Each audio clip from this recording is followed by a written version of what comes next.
Welcome back to the Black Swamp Football Podcast presented by the Gherkin Companies, along with Tory, Strock here to my left. Honored to have Hall of Famer, two-time state champion head coach Dick Cromwell with us. Coach, good to have you back, my friend. Great to be back with you two. We've had a lot of fun over text messages the last 2 years, and it's always fun to be here and help participate in these things. Well, we are honored to have you here and happy to have you here and going to put you to the test. We got you a little later on in the season, so you had a chance to look at some games a year ago, but this year it's week one.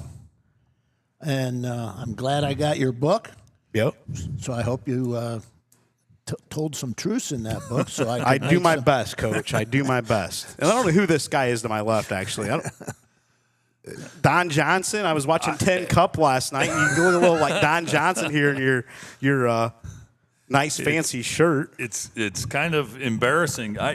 So Lynn, for the first time, and Coach, for the first time since the fall of 1980, I will not be stepping into an academic institution when school starts this year. So I dress a little different now. I had to update my wardrobe because I wore all navy blue pullovers and khaki pants, for the last 18 years, and so it's a nice change. You're looking good. You're looking good these days. Thank you. It took some work, but I'm getting there. So a little lifestyle change for me. Glad to have you back in week one.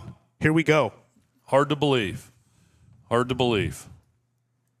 Off-season went quick, and seems like we were just in Canton following the Tigers and of Liberty Center, and wow, right back at it. And in a month, we'll be talking about week 5. We'll be halfway through it. The season goes super fast. Football season does, but we are looking forward to it. Speaking of the magazines, if you want one, you better get out in there and get some. American Freedom Energy, you have a few left. Hopper? About 20. If you want them mailed, you may be out of luck because I don't have many left to mail unless I come over here and grab some from American Freedom Energy. Lynn, let me ask you this. I had a gentleman ask me this yesterday. Was this your best-selling year for the magazine to date? It seems like it. They seem to go a lot quicker this year than normal. Okay, and then how about your Mac publication? Not many of those left either, Coach. Okay. Not many left. Check out our distributors. I have a couple at home that I can mail, but check out our distributor lists on our social media pages. Otherwise, you'll have to wait till 2027 to get one because we're going to be sold out. Well, kudos to you. Thank you. And always got to mention the brains behind the operation, Julianne Schaefer, right? Absolutely. Julianne is a gem, and she you look at that magazine, she does it all, except for the writing. Some pretty good writing in there, too. Fantastic job. Yep. Thank you, Jules, for everything that you have done for us and continue to do for us. As we'll hold on to her as long as we can. We're pretty fortunate. Yeah. Yes, we are. Coach, did you have a chance to read the military tribute article in there? I did. I've read most of it, of the whole booklet. He and his wife are something. Oh, cool. Inspiring, isn't it? Justin LaHue from Columbus Grove is who we are talking about. Yeah, if you haven't picked up a magazine, pick one up just to read that if you're not a football fan, quite honestly. Yeah. Special guy, and we've had quite a few military features over the years in there that have been fantastic people. They don't make many people like Justin LaHue. And Columbus Grove is blessed. I was talking to Coach Schaefer on Saturday night, and he was talking about another one of their military guys. Jeez. Something in the water there in Columbus Grove. But there's military guys that help our freedoms, no doubt about that. Gamecast this season presented by the Gherkin Companies. We'll be at Montpelier on Thursday, Tory and I, as Antwerp invades Montpelier for a Thursday night affair. Actually, quite a few Thursday games this season. And then on Friday night, we will have Defiance at Napoleon at the Buck on our Gamecast. And this year, our Gamecast will be video. Go to our YouTube channel, subscribe on there, like our channel. You subscribe, it doesn't cost you anything, it's free, but it will tell you when we go live on the air. Saturday mornings, Rise and Rewind back, presented by the Swanton Welding Company. 9 a.m. this Saturday, good, Coach? Can we put that out there on our podcast right now? 9 a.m. is perfect. Let's mark it down and say a big thank you, as always, to our good friend Norm Zeider. Yes, for sponsoring absolutely. that. Thank you, Norm, for all of your support. We greatly appreciate it. And Norm has already signed up for 2027. It's official. Yes. It's official. Yes. So we're excited to have Rise and Rewind back. We'll recap all of the Thursday and Friday games on Saturday morning right here from American Freedom Energy and Grandma's General Store. And next week, after the St. Henry and Archbold game down in St. Henry, we are doing Rise and Rewind from Fishmo's live on Saturday morning. I'll have to work Friday night. I don't know what Coach Strock is going to do. He may go out on the town, which may not be good for the Rise and Rewind recap show Saturday morning. So I don't teach anymore. So I feel like I have a little more freedom to disclose some things. Okay. Within reason. But no, tickled to death for that. I'm sure we'll end up at Fishmo's after the game. At least I will. Lynn types these recaps for the next day, Coach, and he's actually working. I will be playing, and question is, am I ever going to leave Fishmo's, or am I just going to be there? I was going to say, you'll probably be there when he walks in the morning. Yeah, I don't know. They may not close it down that Friday night, especially if they knock off the streaks. That should be a dandy coming up in week 2 down in St. Henry in that matchup. That's always been a very good game here recently when those two have played. Week 3, we're going up to Whiteford, Michigan, Coach. Oh, man. The Woods. I was hoping we'd get back. I didn't know it would be that soon in 2026, but what a unique venue. Cannot wait. Can't wait for that either. Yep, that should be a fantastic night as they have a team a little north of them coming into town. I think I saw they're ranked number 2 in the preseason, and Whiteford is top 10 too, so it should be a great game coming up in week 3, week 4, 5, 6, 7, 8, 9, 10. We have an idea where we'll be, but not definite yet. Subject to change. See how it plays out. It's you can't take a whole lot away from scrimmages. I know we like to talk about what happens in scrimmages, but boy, can't take a whole lot away from them. You just can't, and people like to take more away than they should. Coach, you've probably peeked at a couple of scrimmages, I would imagine. I went Thursday night and saw St. Francis AW, and Friday night I went and saw St. John's Perrysburg. Okay. 4 big boy teams there. Now I can sit at home and watch you guys on YouTube. There you go. Make sure you subscribe to our YouTube channel, Coach. I will. Coach, will you enjoy having the video along with the audio? Would you prefer video with it? I do most of my watching now without announcers, but I'll listen to YouTube. Okay, good. 6:30 pregame will be our pregame show for our game cast this season, presented by the Gherkin Companies. Tune in at 6:30 as we progress through the 2026 season. Let's take a commercial break here from the Gherkin Companies, title sponsor of our podcast and game cast this season. Hard-working individuals have been the heart of the Gherkin Companies for generations. We're a leader in road construction and building material supply, and we're experiencing rapid growth and expansion. As our name implies, the Gherkin Companies is several businesses rolled into one. Companies with different names and areas of specialization, each powered by an incredible mix of dedicated people. We're looking for passionate, caring, and trustworthy individuals who want to grow alongside us. We pride ourselves on offering a generous benefits package, continuous training, top-notch equipment, and a workplace culture that celebrates and rewards hard work. At the Gherkin Companies, we understand that where you work matters. So whether you have years of industry experience or are just starting your career, we encourage you to apply. Ready to take the next step in building a brighter future with us? Discover our current job openings at gherkincompanies.com/careers today.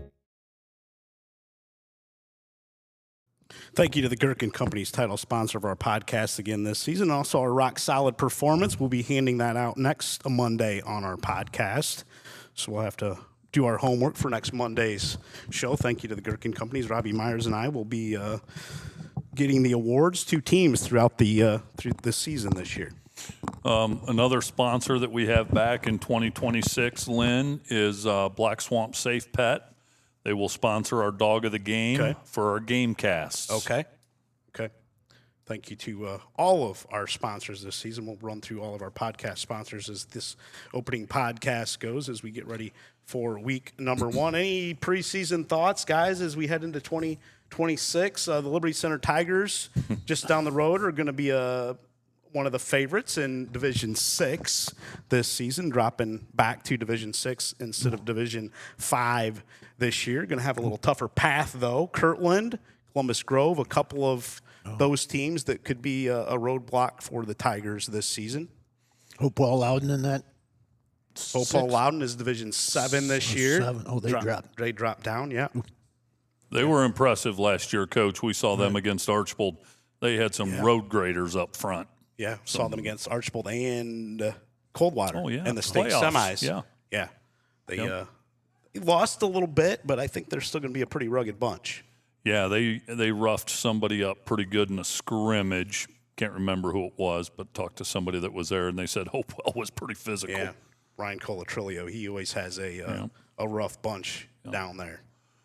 You know, the one thing that kind of stands out, and I'm sure we'll shed light on it throughout the season, is you look at Liberty Center's depth and numbers and just overall enthusiasm in the program, and then it just feels like we hear more and more about number struggles in other programs, and so the gap widens, and it's crazy how Liberty Center does it year in and year out.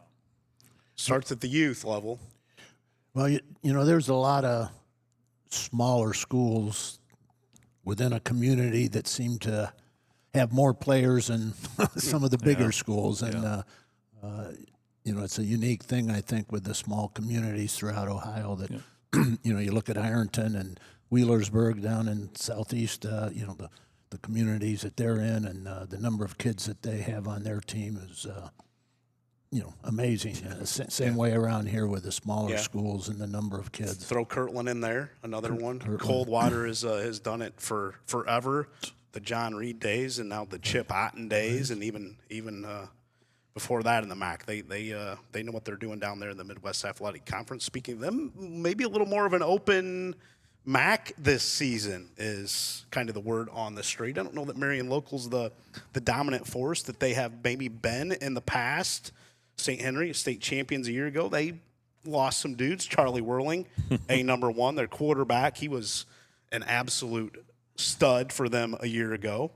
Yeah, I think Whirling translates to like 4 key losses, right? Just in one single body. My goodness, one of the most versatile quarterbacks you'd ever see, and he's going on to the University of Cincinnati, I believe he told us. We saw him at the golf outing a few weeks ago down in Mercer County.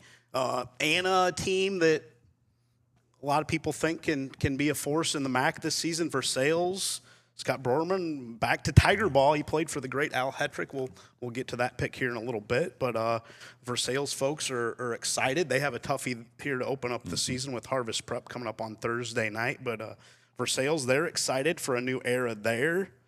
Coldwater is going to be really good. You know, St. Henry's not going to they may drop off a little bit, but not much.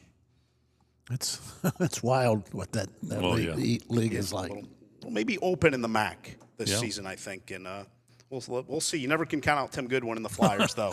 No, you can't. In fact, he probably likes it a little better this way. You know, a little more parity, or so people say. Flyers don't have the depth, and their enrollment's going to be a little bit down here the next several years. But I've heard that their elementary classes are huge. So you better get them while you can, because they're going to be. If they are down, it won't be very long. Toledo Central Catholic moving up to Division II this season. They'll have to go through Avon, likely in their region, and then Bishop Watterson, who has beat them the last 2 years in the state championship.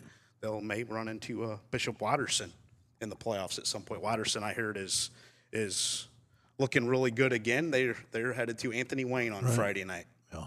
Tough test for Andy Brungard and crew. Boy, oh boy, yeah.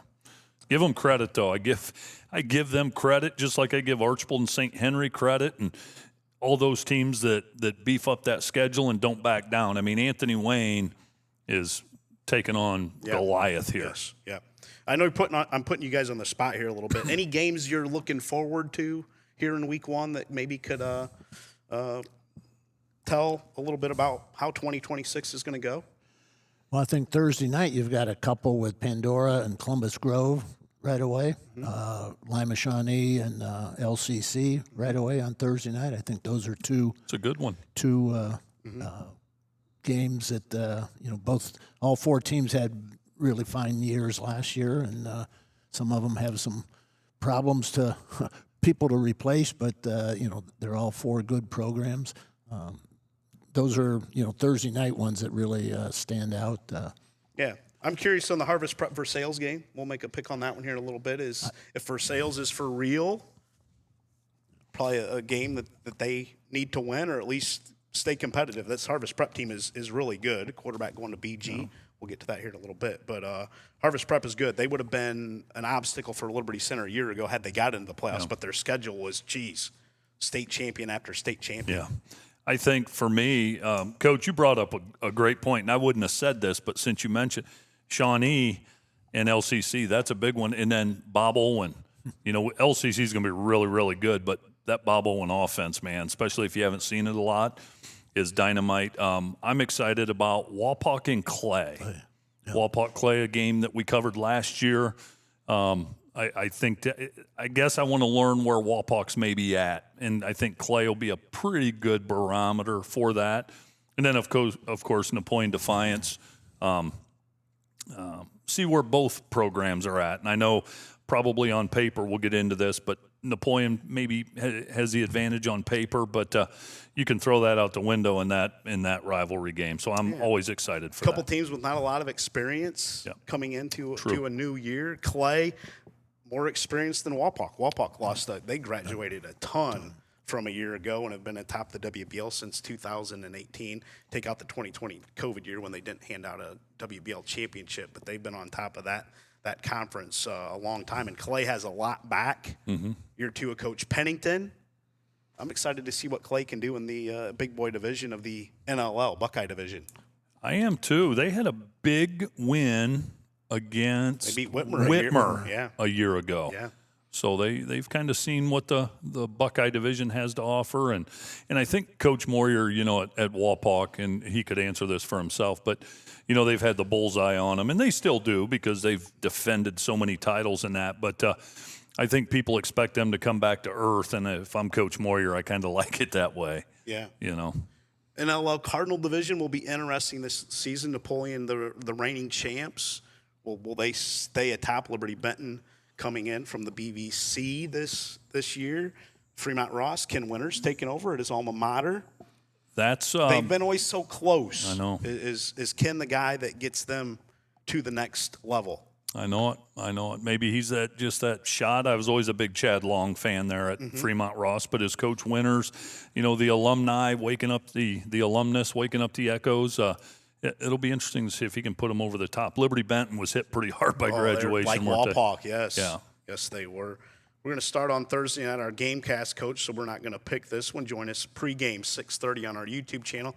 Again, if you're not subscribed to our YouTube channel, subscribe and like it, and you'll be notified when we go live on the air at 6:30 on Thursday night. Antwerp at Montpelier. I think two of the more underrated coaches in Northwest Ohio, and Jason Hale at Antwerp and Andy Robinson at Montpelier, they're not dealing with a lot of depth, and they don't have a ton of talent year in and year out. They have to coach the X's and O's, and they are two of the better ones in my mind from this area. Very well said, Lynn. If I were an athletic director, and I thought this years ago when I saw Antwerp and Patrick Henry play at Antwerp in the playoffs. If I were an athletic director in the area and I had a coaching opening, Jason Hale would be a guy I would target, even if he didn't express interest. Because if you got to sometimes go out and try to find the best candidate, not just the most convenient one. Coach Hale would be one I would target. Yeah, I think a lot of times they go after a coach that is kind of a retread, and they've just kind of been through the coaching, and that's what the easy route. They don't want to take a chance, but those are a couple guys that are right up there. Coach Robbie's doing a great job on Montpelier. I know he has some depth and some bigger numbers coming in his program, which is what you need at that level. They've been getting better and better the last several years since he got there. Yeah, Coach Robinson's one of those guys, too. You'd love to coach your son. Yes. From a character standpoint. Yep. His dad, Dave Robinson, rest his soul, was a great coach, assistant at Fairview, and then later a head coach there, but a great man, and miss Dave and everything that he brought to the Apache program, and I'm sure he's smiling down watching what his son Andy is doing these days. How could he not be proud? He is. Andy carrying on that legacy. Two classy guys, too, Andy Robinson and Jason Hale. Coach, who do you like in this one that will be on our Gamecast on Thursday? Will you tune in? Will you be watching that one? I might. Okay. Nothing going on Thursday night right now. So I like Montpelier. I just think they've been getting better and better. It's at Montpelier. I'm always a toss-up. You kind of go with the home team, but they've been getting better. I experienced playing against them when I was at Stritch as AD, and they always ran a class act. And Coach Robinson, I don't know, but I know that they've been getting better the last couple of years, and that was one of my picks. Okay, go with Montpelier in that matchup. Tory not picking it since we are calling that game, but they better block Keegan Gray Wyckoff. He's headed to Temple next year for the Archers, so they'll have to deal with him on Thursday night. I did read a little bit. I don't remember what I said about Antwerp. They lost their quarterback and their line. Yeah. So that's another reason I kind of went with losing the quarterback's bad enough, but I think they lost 4 of their 5 starting linemen, so that's always something to come out. This guy worries me because he's been studying for about a month since we invited him on. And you think you're going to be just fine because he's pretty humble. Yep. Not pretty. He's very humble. And a guy with his background, he could come in tooting his horn, but he doesn't do it, and then he just knocks you upside the head. Yes, he does.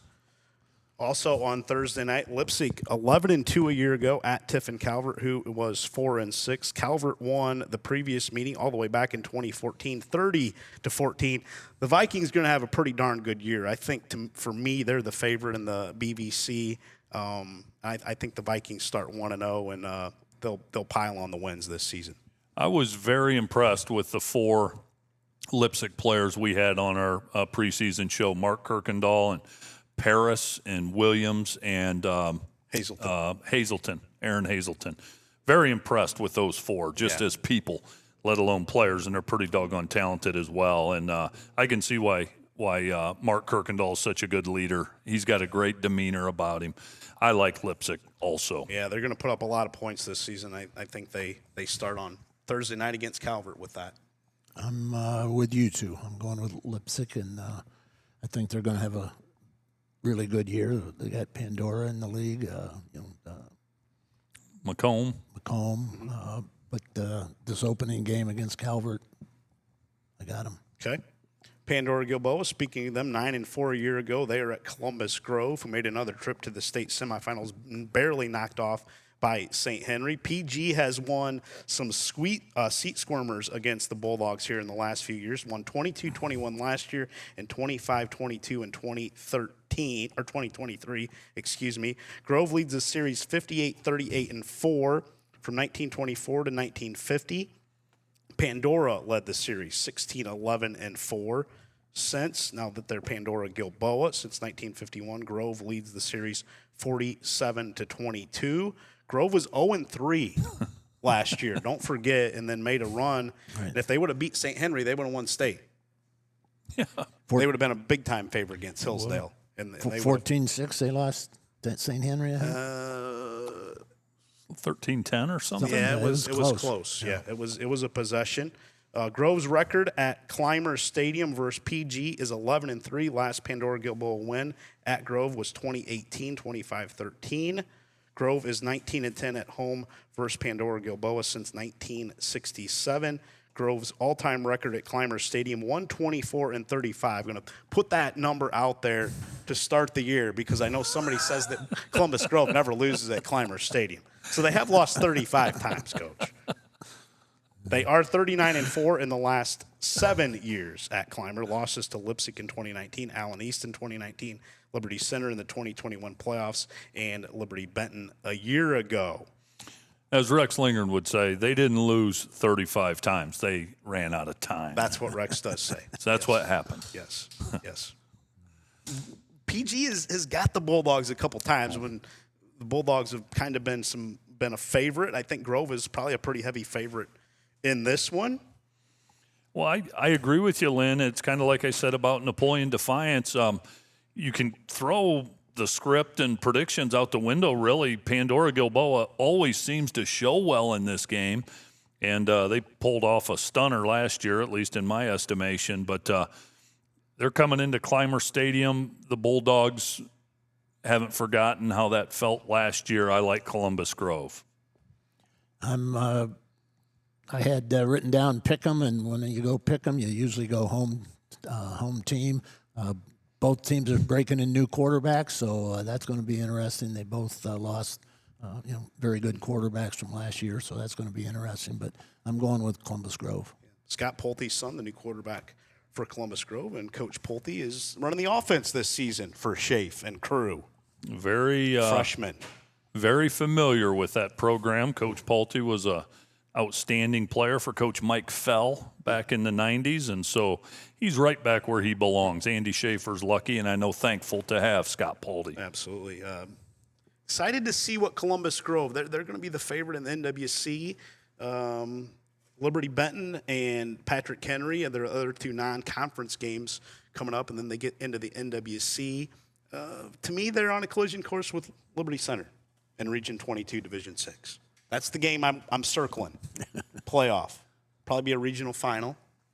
And those programs have locked horns in the past. And, boy, talk about two blue-collar football programs if that came to fruition. I think it might. Way down the road. We're we're into November, and but boy, be a heck of a game if it does materialize. I like Grove in this matchup. The Route 12 battle against the Rockets this week. I think Grove, they weren't going to start 0-3 this season. No, I agree with you. St. John's Jesuit, 5-5. They are at Scott, who was 2-8 a year ago. The Johnnies never lost to Scott, 15-0 all time in this series. Won 49-8 a year ago. St. John's is moving up to Division 1. They could have played D2, but they're going to move up to D1. They think have a little easier path to Week 11. To Week 11, right? Yeah. How much further after that, I don't know. But I saw them the other night. Very physical, I would say. They got two nice running backs. New quarterback, a junior transfer in. Didn't throw a whole lot the other night, but they look good. Okay. And take them against the Scott Bulldogs for sure. Joe Horn doing a good job with that program. They have a lot of kids out and playing very well right now. I like St. John's too, Coach. I do too, and I can see how kids could rally around Coach Joe Horn. He's just an all-around good guy, and he's got a great football pedigree as well. And this would be the upset of the century if it happened, and I don't think it's gonna. I like St. John's also. Thursday night in Versailles, Tiger Ball. 4-6 a year ago. They have Canal Winchester Harvest Prep coming to town, who was 4-5 a year ago. Second meeting all time. Last meeting was 2021. Versailles won that one. Warriors lost to teams with 55 wins a year ago in those 5 losses, including Bishop Watterson, who went on to win Division II's state championship. And boy, Bishop Watterson is really good. So that's not a loss that you get too down on, because boy, they're a rough group. Harvest Prep quarterback Colin Boff committed to BG, 6'2", 225. Had plenty of MAC offers, and then also Cincinnati and Syracuse were after Colin Boff. Nate Marshall, defensive end, really good defensive end, who's on the cover of our MAC magazine this season. He's going to have to get after the Harvest Prep quarterback. Harvest Prep plays Marion Local next week. Lumen Christi up in Michigan, who's an outstanding program, as you know, Coach Cromwell. Sandusky Perkins, they play Watterson again, and they also play Ironton.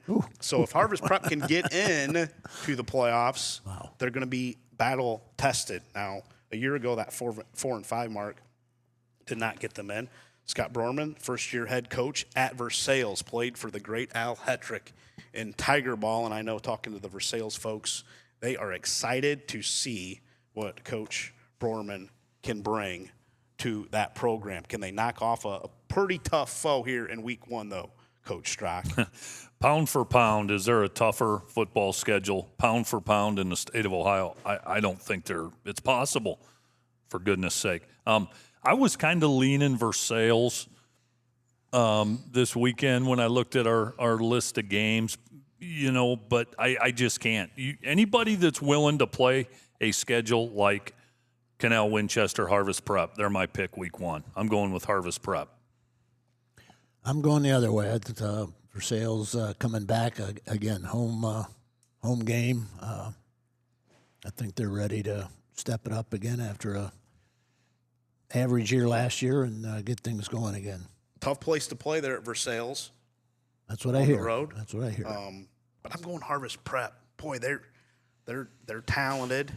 I think Versailles is going to have a really good year, and I think this will be a telling game of maybe how Harvest Prep and Versailles are going to perform this season. But give me the Warriors in that matchup.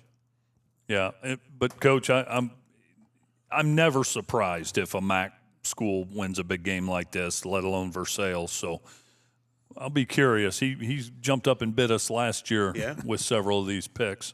Yep, first one that he's went against us here so far. The Versailles Feed Mill wishes the Versailles Tigers and all the other area athletes the best of luck this upcoming season. We here at the Versailles Feed Mill are your local Hubbard Feeds dealer and grain elevator, buying grain from area farmers such as corn, soybeans, and wheat. Family owned and operated since 1973. Come on out and see us at 242 Northwest Street in Versailles for all your feed and grain processing needs. Go Tigers!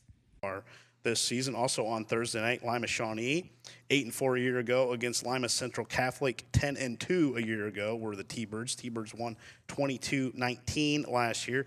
Series is even Steven, 10-10 in the playoff era. So, this is a tough one. Kind of a rugged rivalry right there on Cable Road. You know, it's kind of a turf war there.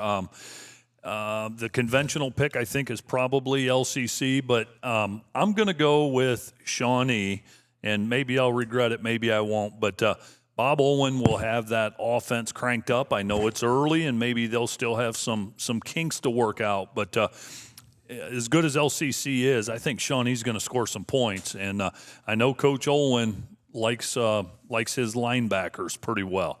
Give me Shawnee. Yeah, this is interesting.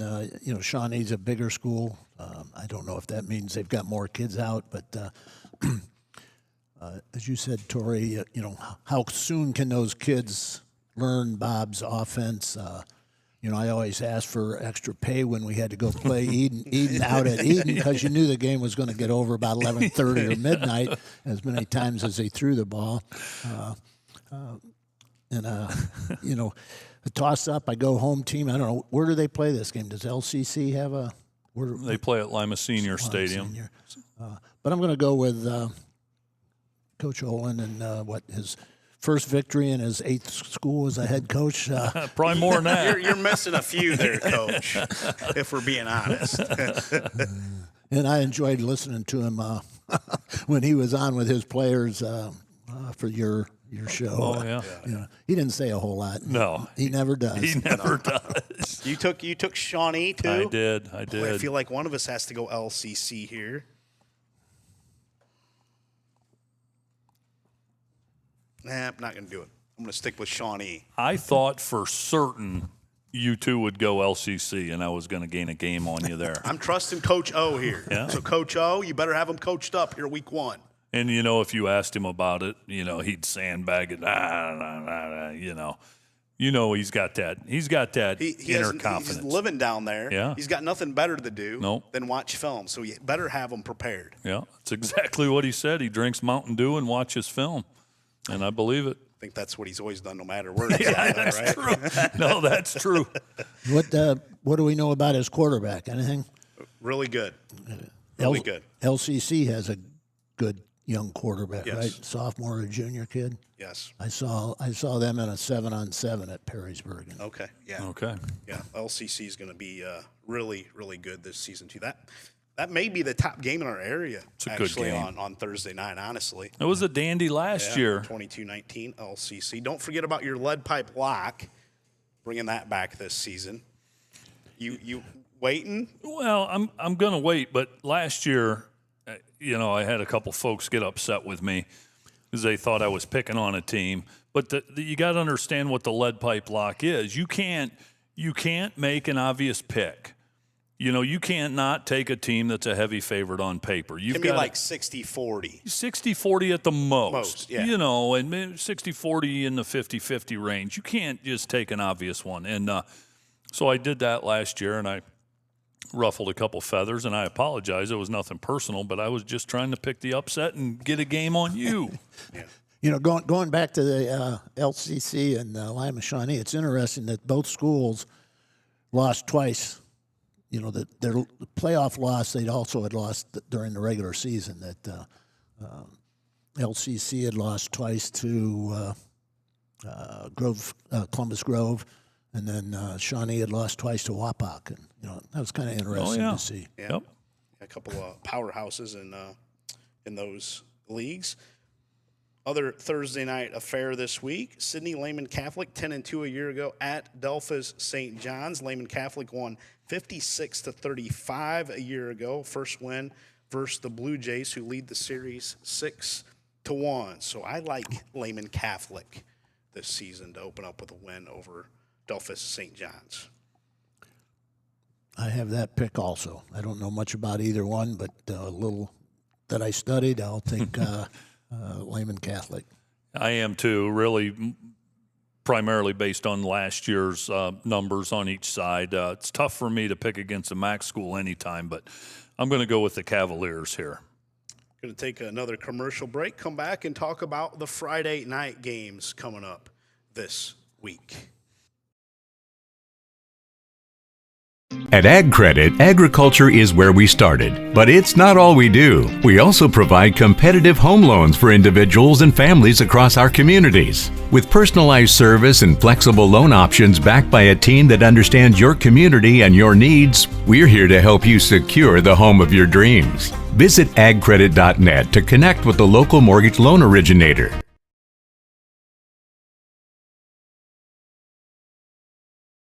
Welcome to Sattler Family Meats, located in Napoleon, Ohio.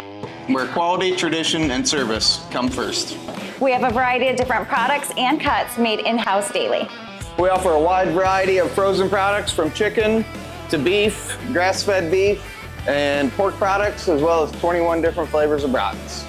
Along with all of our in-house products, we also offer custom processing. For more information, find us on Facebook or at our retail location in Napoleon, Ohio. Big news for athletes and families across Northwest Ohio. Napoleon Physical Therapy and Sports Medicine is officially under new ownership, joining the trusted team behind Bryan Physical Therapy and Defiance Physical Therapy.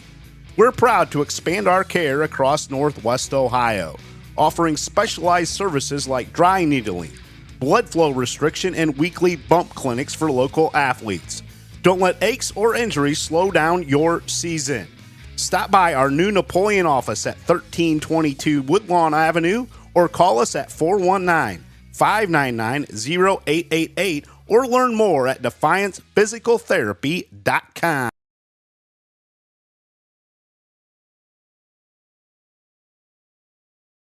Welcome back to the Black Swamp Football Podcast presented by the Gherkin Companies. Thank you to Ag Credit for their support this season. Defiance Physical Therapy, now Napoleon Physical Therapy too. They also have an office in Bryan, but now they're opening up one here in Napoleon, just down the street from you, Coach Strock, as we'll have Ryan Crandall and Kevin McCann from Defiance Physical Therapy, Napoleon Physical Therapy here next week to pick some games. Crandall and McCann are both going to be here? Both here. Two good dudes. Yes. Two good dudes. And I know Ryan Crandall, he's outstanding. Kevin McCann last year, he's pretty slick when you get him on the microphone. He's pretty sharp. He is. We'll have to be on our toes. I know. Next Monday, Coach. I appreciate that warning. I didn't know they were going to be on. Both. I'll get both extra are sleep. Be, yes, both will be here next Monday for our podcast.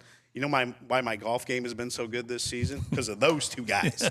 I fell in February carrying maple syrup and just destroyed my shoulder. I went to Defiance Physical Therapy and Kevin, well, I guess I never worked with Ryan, but Kevin helped me out a couple days and, boy, put me back together. And I've never hit the golf ball so well in all my life as you've witnessed this summer, Coach. Lynn and I, for those that don't know, and Coach Cromwell, we play in a lot of golf outings together, a lot of scrambles. And Lynn is very, very good when time allows, supporting different athletic boosters and football programs with Black Swamp Football.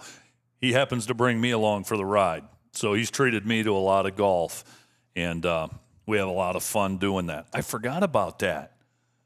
Put me back together. I was in there for about 6 weeks, 2-3 times a week. And made a difference? Made a difference, yep. You'd recommend them? I would recommend them, yep. That's awesome. They are sponsoring a peak performance that we will hand out on Saturday morning, Coach. Okay. Peak performance. Best performance from the area. Boy, there's going to be a few of So those. make sure you're reading my recaps on Friday night so you're ready to make a selection. Don't just show up here unprepared. I can't have that. I can't make any promises for week 2, but the other weeks I'll read them. I understand for week 2 if you get a little sidetracked at Fishmo's in St. Henry, and it could get a little crazy It that could. night for you. Coach Cromwell, do you golf at all? No, No, never have. I have, but I gave it up a while ago. No, you don't have that itch. Nope. I'll be darned. You just grill I grill, and watch football. watch football, baseball, whatever. Speaking of grilling, you just heard from Sattler Family Meats, Danny and Tammy Sattler. Danny is going to be on our podcast week 6-ish area, I believe. Don't quote me on that, but it's down the road. Danny's going to be on here making some picks. I love it. Sattler, great family. I played with Danny's oldest brother, Mark Sattler. He was a senior with Normie Zeider and those guys. Okay. They'd have been class of 92. 91 would have been their final season. But salt of the earth, hardworking family, and all the success Sattler Family Meats has is well earned. Coach, have you ever heard of a bavette steak? Have you ever heard of one? Not before you two mentioned it to me. So I've texted you a few. You know where I get those at Sattler's in Napoleon, right across from the fairgrounds. So if you're at the fair this week and you're watching this, run on over there and grab a bavette. Just tell Danny you need a bavette, and he'll go back there and cut you one.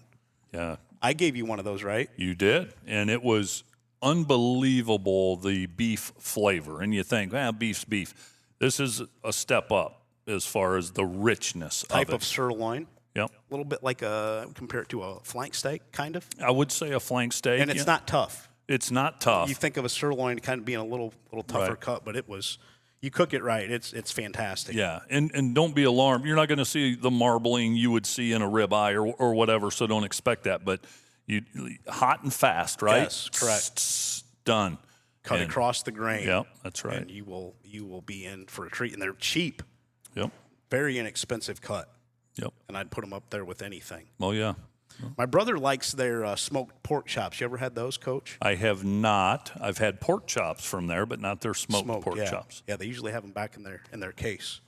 But those are good, too. You're going to have to make a trip to Sattler's sometime. They're closed on Mondays, Coach, but you'll have to get down here at some point. Tammy and Danny and Paige and the crew there they're fantastic. It's my go-to place. Family owned. Yes, outstanding place. Speaking of Friday this week, some non-conference games obviously there, and one of the bigger ones around not just this area but the state, 104th edition of Defiance and Napoleon in the Maumee River rivalry. They play for the Rock now. This will be our game cast, so you and I don't have to pick this one. I'm glad I don't because I don't even know which way I would go. Pretty even Steven this season. It is. A lot of youth. Each team has a couple of horses, quote unquote. You have Camaso there at Defiance, and they've got a couple linemen, but Napoleon, it begins and ends with Hayden Groll. He was a bell cow last year, and George Egger's absent, and I think he exceeded expectations. And Napoleon's got a lot of new faces on the line of scrimmage, but a couple of those young guys are huge. And Spencer Durham is a returning anchor on that line for Napoleon. They'll be new at center. They've got some new faces, but boy, these are very capable kids, and it's going to be interesting to see. But as that game always does, it's going to come down to mistakes and turnovers and things like that. Boy, last year it looked like Defiance was just coasting, and next thing you know, Napoleon's going for 2 in the win, and Defiance was able to hold serve down there in the goal line. Special teams a lot of years. Oh. Plays a role in that game. You coached in it how many times? 14 times. 14. What was your record? 9-5. 9-5. 9-5. And as I always like to say, Lynn, of those, now you like to think you should have won them all, but of those 9 we won, there's a couple we maybe should have lost, and then there's a couple we lost that I thought maybe we should have won. So, why is that? Why is the just a razor thin margin, and maybe you win some you shouldn't and lose some you shouldn't? Is there a reason? Can you put your finger on it, or it's just football? Yeah, it's one of those where the kids, you don't have to push any buttons, and And I think as the year wears on and teams get banged up a little bit, you've got to kind of sometimes use smoke and mirrors to get through the season. This game, by and large, both teams are healthy, and so you get the other team's best. And there's just so much emotion. I could tell so many stories about crazy things that happened in that game. But whatever team handles it better usually has the upper hand. And the thing I've learned, it seldom goes the way you think it's going to go. And so we'll see. It's at Napoleon this year. I don't even know if home field matters much in this game because the crowd's so big on both sides, you know. So it'll be a dandy, and we'll see if any of those young kids get stage fright. 'Cause there's going to be a lot of new faces on both sides. Yeah, it said Napoleon lost 8 starters on both sides of the ball, and Defiance lost 8 on one side and 7 on the other. So the new kids are see who steps up. Yeah, and a lot of times it's kind of a behind-the-scenes kid that does step 100%. up. It's happened a lot over the years. What are both of those coaches thinking right now, or has that been the whole off season? Is the Defiance game? We can get it from the Napoleon side, Yeah. But is it just from whenever you get going for the new year? Is it Defiance? Yeah, it is, and I know Napoleon. Every time they break, every day of the summer, it's beat dogs, and I know Defiance is beat Napoleon, and so that is the focus. I always felt like over the years, and I can only speak from my 14 years, Defiance maybe put a little more emphasis on it than we did. Not that it wasn't important to us, but you also have to understand you have 9 more games. So if you go all in on this and it's do or die and you die that night, you've got to pick the pieces up. So I think you've got to be careful how much emphasis you put on it. I think there's a fine line. There were years when we beat Defiance and they really struggled to recover. And maybe it happened to us a few times as well. But I think you got to be careful how gung-ho you get because this is week 1. You've got a marathon, not a sprint. Did you ever lose that game and have a good year that you recall? Yes. Boy, there's years though that this is Did a it great sting you a little barometer. bit for a few weeks? It does. It stings you, and not you're stung as a coach. You know, you're sulking a little bit, and then you've got to try to rally the troops, and so you can't hang your head. But you when you lose that game, you feel like, and I talked to Jerry Beauty about this many times. You feel like you let the whole community down. You really do, and everybody, you know, they have their sights set on this all off season, and it's the worst feeling as a coach when you lose this game. We played them week 10 one time, the COVID year. We played them week 10. I much preferred that. We won that game, but it was different playing Defiance when it was 35 degrees out than 95. Yeah. So it's an emotional game, and then when you lose one, that's the last thing I'll say. When you lose one, the pressure really ramps up the next year because you don't want to lose 2 in a row. You know, and we never did. I don't think we ever did. I have to check that. But you don't want to lose 2 in a row. I'm sure somebody out there is right now. Somebody is. I'll get a text. Yeah. Or you will. I'd be surprised if we did. It could have happened. But actually, I want somebody to look that up. Did we lose 2 in a row from 2008 to 2021? I'd be curious to know.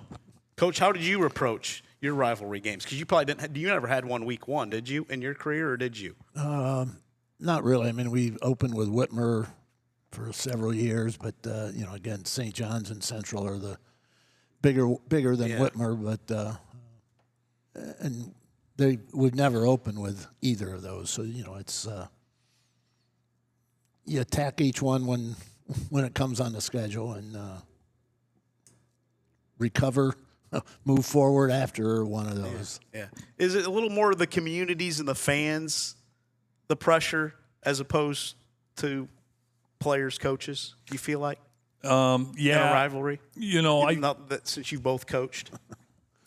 Yeah, I probably internalize this stuff too much, to be honest with you. I didn't, and I know a lot of coaches will say this, but I didn't enjoy the wins towards the end, and the losses ate me up worse, and that's when I knew it was time to get out. But yeah, games like this, at least I took it way too personal.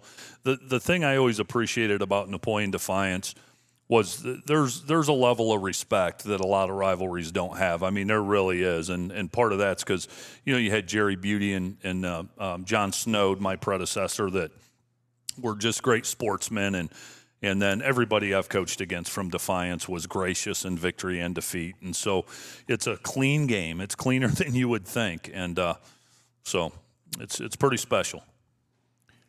I would second that the respect that I had with the coaches at Central or St. John's, I think goes a long way to the attitude of the kids. I think the fans are different at times, but the respect. And there's a lot of stuff about Ohio State, Michigan right now that Whittingham doesn't hate Ohio State; he just respects them. And some of the kids are saying, no, I hate Ohio State, I hate Michigan, and I think. My kids, when we played, I think they hated to lose to them. But so many in those three schools grew up together. They went to grade school together, and then all of a sudden, one goes to Central, one goes to St. Francis, another one goes to St. John's, and all of a sudden they're playing against each other. So there's, that part helps the respect and the attitude during the game, after the game. Yeah, no doubt. Who do you like in this game? Defiance and Napoleon on Friday night, Coach. I'm a hometown, even though Tory said it doesn't matter. The stands will be full on both sides. I would take Napoleon being at home this year. Okay. We'll have the game cast pregame 6:30 on Friday night from Charles Buckenmeyer Stadium. Fremont Ross 6-5 a year ago. They are at Tiffin Columbian, who was 5-5. Ross leads the series 16-13 in the playoff era. They won 13-9 a year ago, did the Little Giants. And as we mentioned in our pre-show, Ken Winters back at his alma mater at Fremont Ross taking over the Little Giants. I like Ross in this matchup. I think they get a victory here to open the season. I'm curious what Coach Cromwell thinks. I know who I'm picking. You got two new coaches. I forget who the Tiffin coach is, but Judd Lutz left and went to North Royalton. So you got two new coaches, very even records last year. So I'm a hometown guy, right? So I'm going with Tiffin. Okay. I'm going to tell you here, Coach, a little out of our area is Tiffin Columbian. Ryan Otney is the head coach of the Tornadoes. I think he's been on staff for a while. Okay. Tough pick. I think this is a pick 'em, as you would say, Coach. It's Ken Winters. I think he's going to get Ross fired up this year. I really do. I know they won it last year. I'm going to go Tiffin Columbian here. I may live to regret that pick, but I'm going to go with the Tornadoes. Okay. 2 Ross and 1 Columbian. Little ascension on that one. Perrysburg 9-3 is at Bowling Green. The Bobcats were 2-8 a year ago. Perrysburg leads the series 29-21 in the playoff era. Perrysburg, boy, did they put it on BG a year ago, 64-0. The Jackets have won the last 6 as Dirk Connor and the Jackets. Boy, they got a lot of experience. They should have a pretty good year. What was that score last year, Lynn? 64 zilch. I don't think the gap has narrowed between the two. I just I give Bowling Green, playing this game right out of the chute, holy smoke. Those programs are in 2 different places. Coach Kiss is trying to rebuild things, there at Bowling Green. I think he's an outstanding football coach. I think he's going to do a great job. But, oh, boy, this is a tough ask here. I like the Yellow Jackets. Same. They're just got things rolling the last several years, and BG has struggled the last couple, and hopefully it's not 64-0 again. Yeah. For BG's sake. Yeah. at Gallagher Stadium on Friday night on Cherry Street. Trotwood Madison 8-4 a year ago at Toledo Central Catholic 11-5. State runners-up to Bishop Watterson were the Fighting Irish. First meeting since 2017 between these two. That was the state semifinal, won 16-7 by the Rams, which also won 36-0 in the state semifinals the year before that. Irish beat Trotwood Madison 21-13 in the 2015 state semifinal and 17-14 in the 2014 state semifinal. Central also beat Trotwood Madison 16-12 in the 2012 state final. Rams are coached by, do you know, Coach Strock?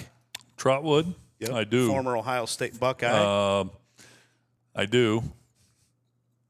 I bet Coach Cromwell knows. I'm going to think about it. Played in the NFL. I believe Yep. he was drafted by the Steelers. He had a couple really good years for my my Bears in the mid-90s. I can see him right now. Played receiver. Give me a minute here while Coach is making his pick. Got to go with Central Catholic. Being at home, got a lot of kids back. They've got it going. Trotwood's good, but I got to go with Central Catholic. Yeah, Trotwood's going to put some dudes on the field. I mean, there's Always, yeah. no doubt about that. They're going to have some kids that could suit up for Central and be just fine in that lineup. But I'm with you, Coach. Central Catholic on Cherry Street in the opener. Give me Coach Dempsey's crew. I want to take the Fighting Irish to open up the season with a victory over Trotwood Madison. Can't You give think, up, Lynn. Jeff Graham. Jeff Graham. Gosh darn it. Yep, absolutely. I don't stump you very often. No, I should have known that. He played at Alter. Yes, he was the quarterback, I believe, his final year at Alter. I maybe got to the state semis or finals when he played there. I played at Bluffton with a young man from Trotwood Madison. He walked in the first day we reported, and he had a big old chain on his neck, and he had a big old ram head from like the hood of a Dodge Ram truck. Oh, yeah. He made a necklace out of it with a chain, like a real chain, not a necklace. And Lamar Renshaw. Lamar Renshaw. He good friend of mine, great teammate. You know where Lamar is these days? He's down in the Dayton area. I want to say he does some social work, helping young men and women down there around the greater Dayton area. But Baby Lamar, Maybe we call Lamar's him. listening. If I may send him a message on Facebook. He got a little shout out this week. Baby Lamar. He was Yeah. a great teammate, good friend. Yeah, they always have some dudes at Trotwood Madison, no doubt about that. They'll have some talent. Maumee 5-5 a year ago. They are at Springfield, who was 4-6. Springfield won this one 42-14 a year ago. It surprised me when I was looking at these two. But I'm going with Maumee. Okay. They've been getting better. That did surprise me when I saw that score. I know it's at Springfield this year, but Evan Karcher really got Maumee going, and I think it's helped being in this new league that they got a little more confidence when they play, and I'm going with Maumee. Yeah, I like Maumee too. Did you guys see that painting they put on the press box at Kazmaier Stadium? No, did on not. social media. You guys will have to check that out. For people out there that are watching or listening, check that out. At Maumee. Picture a Kazmaier, and I think there was a panther on there, if I remember correctly. It's pretty nifty. I'm gonna check it out I when did see it. You did see, yeah. It's pretty cool. Yeah. That's awesome. I can't think of an early season game that opened my eyes any more than Springfield Maumee last year. Yeah. I remember just staring at that score, and boy, Springfield got off to a fast start last year. I agree, Coach. Even though Springfield's the home team, give me the Panthers. I think Coach Carter's going to have his boys ready to go. Galleon and St. Mary's. Galleon was 11-2 a year ago. The Rough Riders were 8-4. Galleon won this game 35-6 a season ago. St. Mary's, a couple different running backs they will have this season in the patented wing tee that they've ran forever. Yeah, forever. Before my time. Yeah. Maybe not before you guys' time. No, Not before his. Not probably. before his. before mine. Never played them, but few times I would see them. Tough offense to play against. Yeah, we had a great visit with the young men from St. Mary's. Yeah, Coach Bo Fry and crew. Yep, great visit with them, and I told them I was going to pick them. You did. That's right. Wire to wire. Wire to wire? Wire to wire. I'm going to pick them until you give me a reason not to. Are you going to have my back? And they said, go with us. We're not going to let you down. Boy, they got whooped last year, didn't they? Yes, they did. The Galleon didn't have any problem with that wing tee. If you go against what you just said, I'm going to go down and see those kids. I'm not going to do it. Give me the Rough Riders. I can't go back on that word. Who did you pick, Coach? I haven't yet, but I'm going with Galleon. It's a lot of. That's a big gap to make up, isn't it? 35 to 6. I'll tell you what. I'll make a deal with the St. Mary's kids. I know you did. If they win this one, I'll take them maybe the final 9 weeks. Okay. Maybe. Haven't made up my mind yet. But if they win this one, that'd be a pretty big deal. I think so. Taylor Compton and crew, don't hate me just yet, but at 35-6, that's a lot of points to make up from 1 year. Yes, it is. So I'm going to take Galleon too. This guy always knows something. I know I feel he like does. he's got something up those sleeves. He does. He gets It's some. just, something that, go back to, Lee Owens was at Galleon, so I remember that. Yeah. I'll pick him. Okay. Of course, going way back, and the name escapes me, the coach it would have been when I was coaching at St. Mary's. Skip Bossman? Skip. Yeah. Oh, Yeah. boy, he had a machine down there. Yeah. Yeah. Lima Bath 9-3, great season a year ago for Frank Russell. They are at Indian Lake 11-3 a season ago. Bath won a year ago 50-21. That Bath team, boy, they could put up some points. Mm-hmm. They had some special cats a season ago. Did Lima Bath?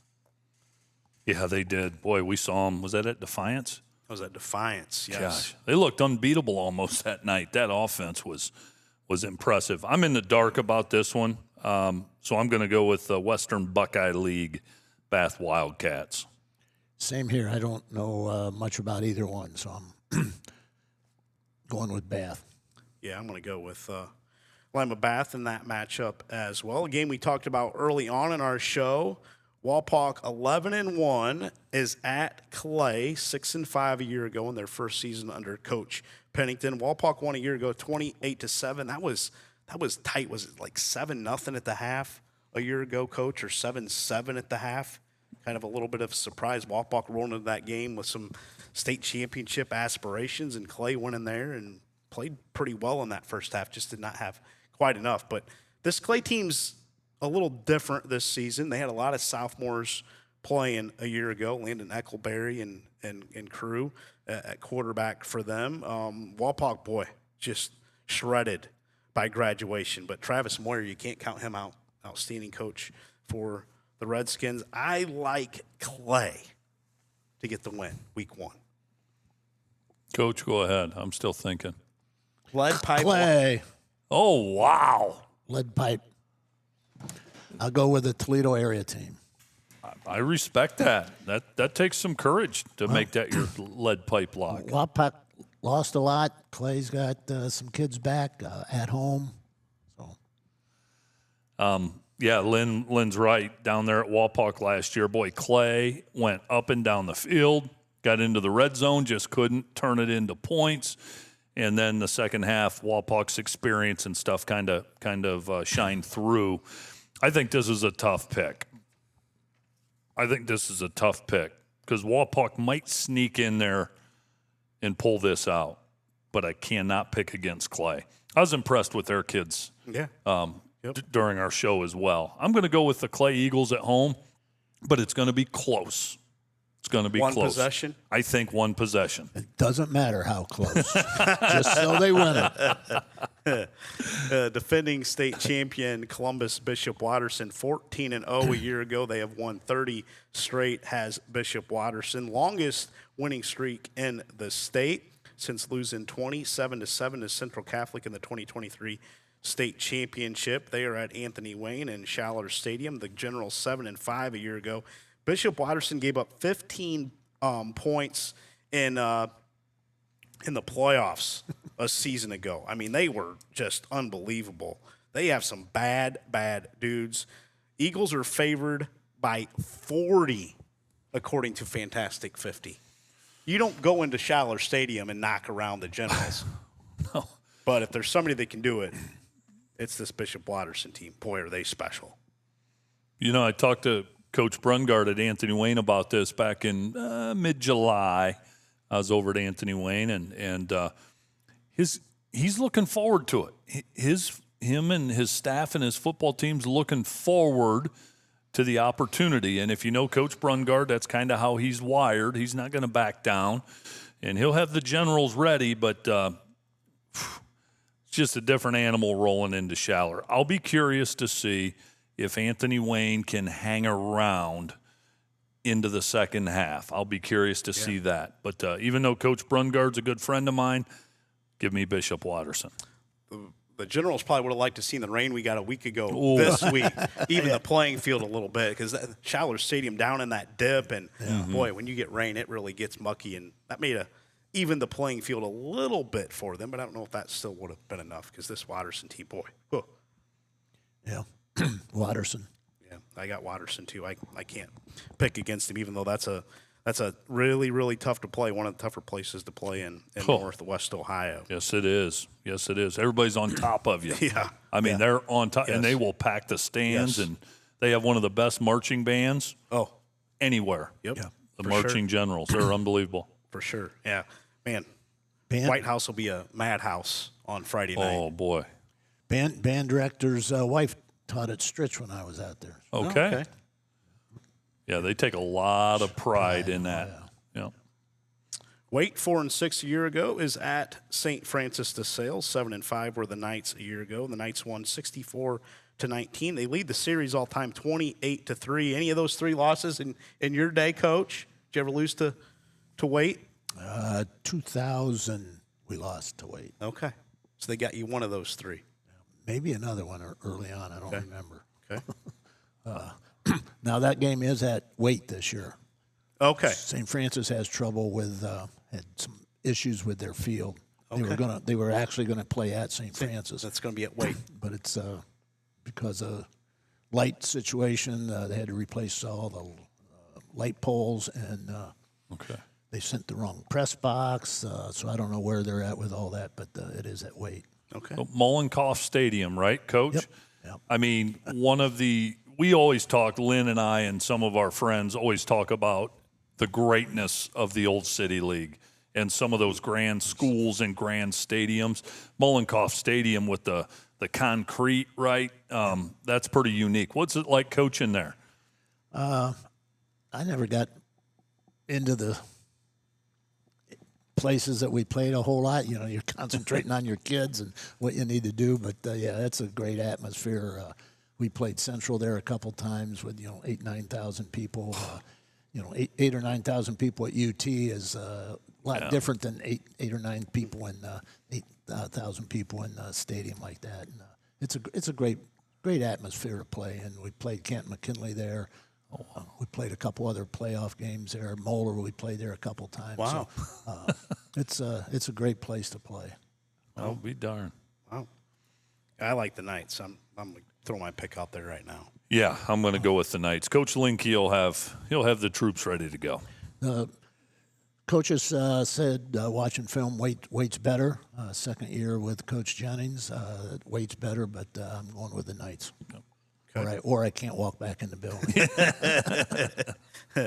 Medina 4-8 a year ago is at Findlay, who was 6-5. Two teams that have never met in the playoff area. I like Findlay to win this one. I was thinking about this one on the way here for whatever reason. I like Findlay as well. Don't know as much about Medina, but give me the Trojans at home at Donnell Stadium. All right, I'm going with my alma mater over a school that I coached at. Medina. I graduated from Medina. 1965. Not sure I knew that. Did you know that? I think I did, yes. So I'm going with the Bees. Ooh. The Battling Bees. I went from the Battling Bees to the Battling Bishops at Ohio Wesleyan. There you go. Yeah. There you go. So I'll gain a game on you guys by taking Medina. You know what, though? a year ago, you made a couple picks like that, and I just kind of chuckled to myself. I did too. And then when the dust settled on Saturday morning, I'm going, that son of a gun. I know. We were doing our recap show on Friday morning, and This got burnt. this one's just loyalty to my love alma mater. I respect that, Coach. I think if I was going strictly football, I might pick Findlay, but I'm going with the Bees. Southview and Northview, the Battle of Sylvania coming up on Friday night in the Cat in the Cage Trophy. Southview 3-7 a year ago. Northview was 1-9. It was exactly 50 years ago that this Sylvania school split into Southview and Northview, and they first met in 1978. Did Northview and Southview? Great Little tidbit history there. for you. Did not know that. Did not know that. Will there ever come a time, Coach Cromwell, where another school up around there will split? I mean, do you ever see a scenario where Perrysburg could split? I think that's the only one in my lifetime that might. Anthony Wayne's got a lot of space if that turns into homes and whatnot. But I know Perrysburg has talked about it. I mean, they can't pass a levy right now to keep going what they've got. So. But that, what would be the east side on the other side of 75, that's a lot of land out there for new homes. And Boy. Just seem to just continue to grow, man. Yeah, they have so many kids there. You don't want to go through Perrysburg on a school day in the morning when the kids are arriving. You can't go anywhere. I tried to go to. I had an appointment in Levis Commons a year ago, or maybe it was this past spring at like 7:45, and it was like I was in downtown Columbus. It was crazy. I believe it. You couldn't go anywhere. But back to Southview and Northview here. The Cougars have won the last 4 meetings in this matchup. Southview also leads the series 30-17-1. I'm going to go with the Southview Cougars in this one. Northview would like nothing more than to get off to a good start. The gauntlet they play with some of those Buckeye Division teams, they need this one week 1, but I like Southview. likewise, Yeah. I'll take the Cougars. Make a clean sweep. I like the Cougars in that one as well. Whitmer 9-3. They are hosting Reynoldsburg, who was 1-9 a year ago. Whitmer had a pretty nice season a year ago. These two have never met, as I mentioned. I'm going to take Whitmer in this matchup. I'm going to go with Whitmer as well, but, I said that Trotwood would have some dudes on the field against Central. Reynoldsburg will have some dudes. They've got plenty of talent and speed down there. Are they going to be able to put it all together on the road after that long bus ride? I'm going to say no. Give me the Panthers. Same here. Yeah. Same reasons. Whitmer is favored by 33, according to Fantastic 50 and Drew Pastors this week. Interesting. I forgot all about Drew, so I didn't look at any of those. I'd be shocked if it's anywhere near that. I'd be shocked. 2 scores? If it's 3 33. scores? I guess I was thinking more 2. Okay. 14, 17 points, but I think Whitmer. Reynoldsburg, they'll have some talent. Yeah. Will that be enough to compete with Whitmer? I don't think so, but Whitmer may beat Perrysburg on a collision course in the Buckeye division coming up here later on this season. Northern 8-man is starting conference play week 1 this season. As commissioner, I'm going to exclude myself from picking the Northern 8 games this season. Fremont St. Joseph is at Holgate on Saturday. St. Joseph won 48-22 a season ago. I think Northern 8 games, are always tough. The commish, he's got the scoop, Coach Cromwell, but I have the scoop, but He's not letting us in on it. No, he's a good man. He's a good man. It's tough for me to go against the Henry County folks, but I like the tradition at Fremont St. Joe, and I know they're 8-man now, and I'm going to go with them at Holgate. I am too. Just a little bit of what read on Holgate and scores from last year, so let's go with the St. Joe's. Other Northern 8 in the area this season. Chalker, the state runner-up in the Northern 8 a season ago. They are at Stryker on Saturday. Chalker won 42-0 a season ago in this matchup against the Panthers. You know, I've known Coach Grimm a long time there at Stryker, and I'll root for him most weeks. I'll be rooting for him in this game against Chalker, but I'm going to pick Chalker.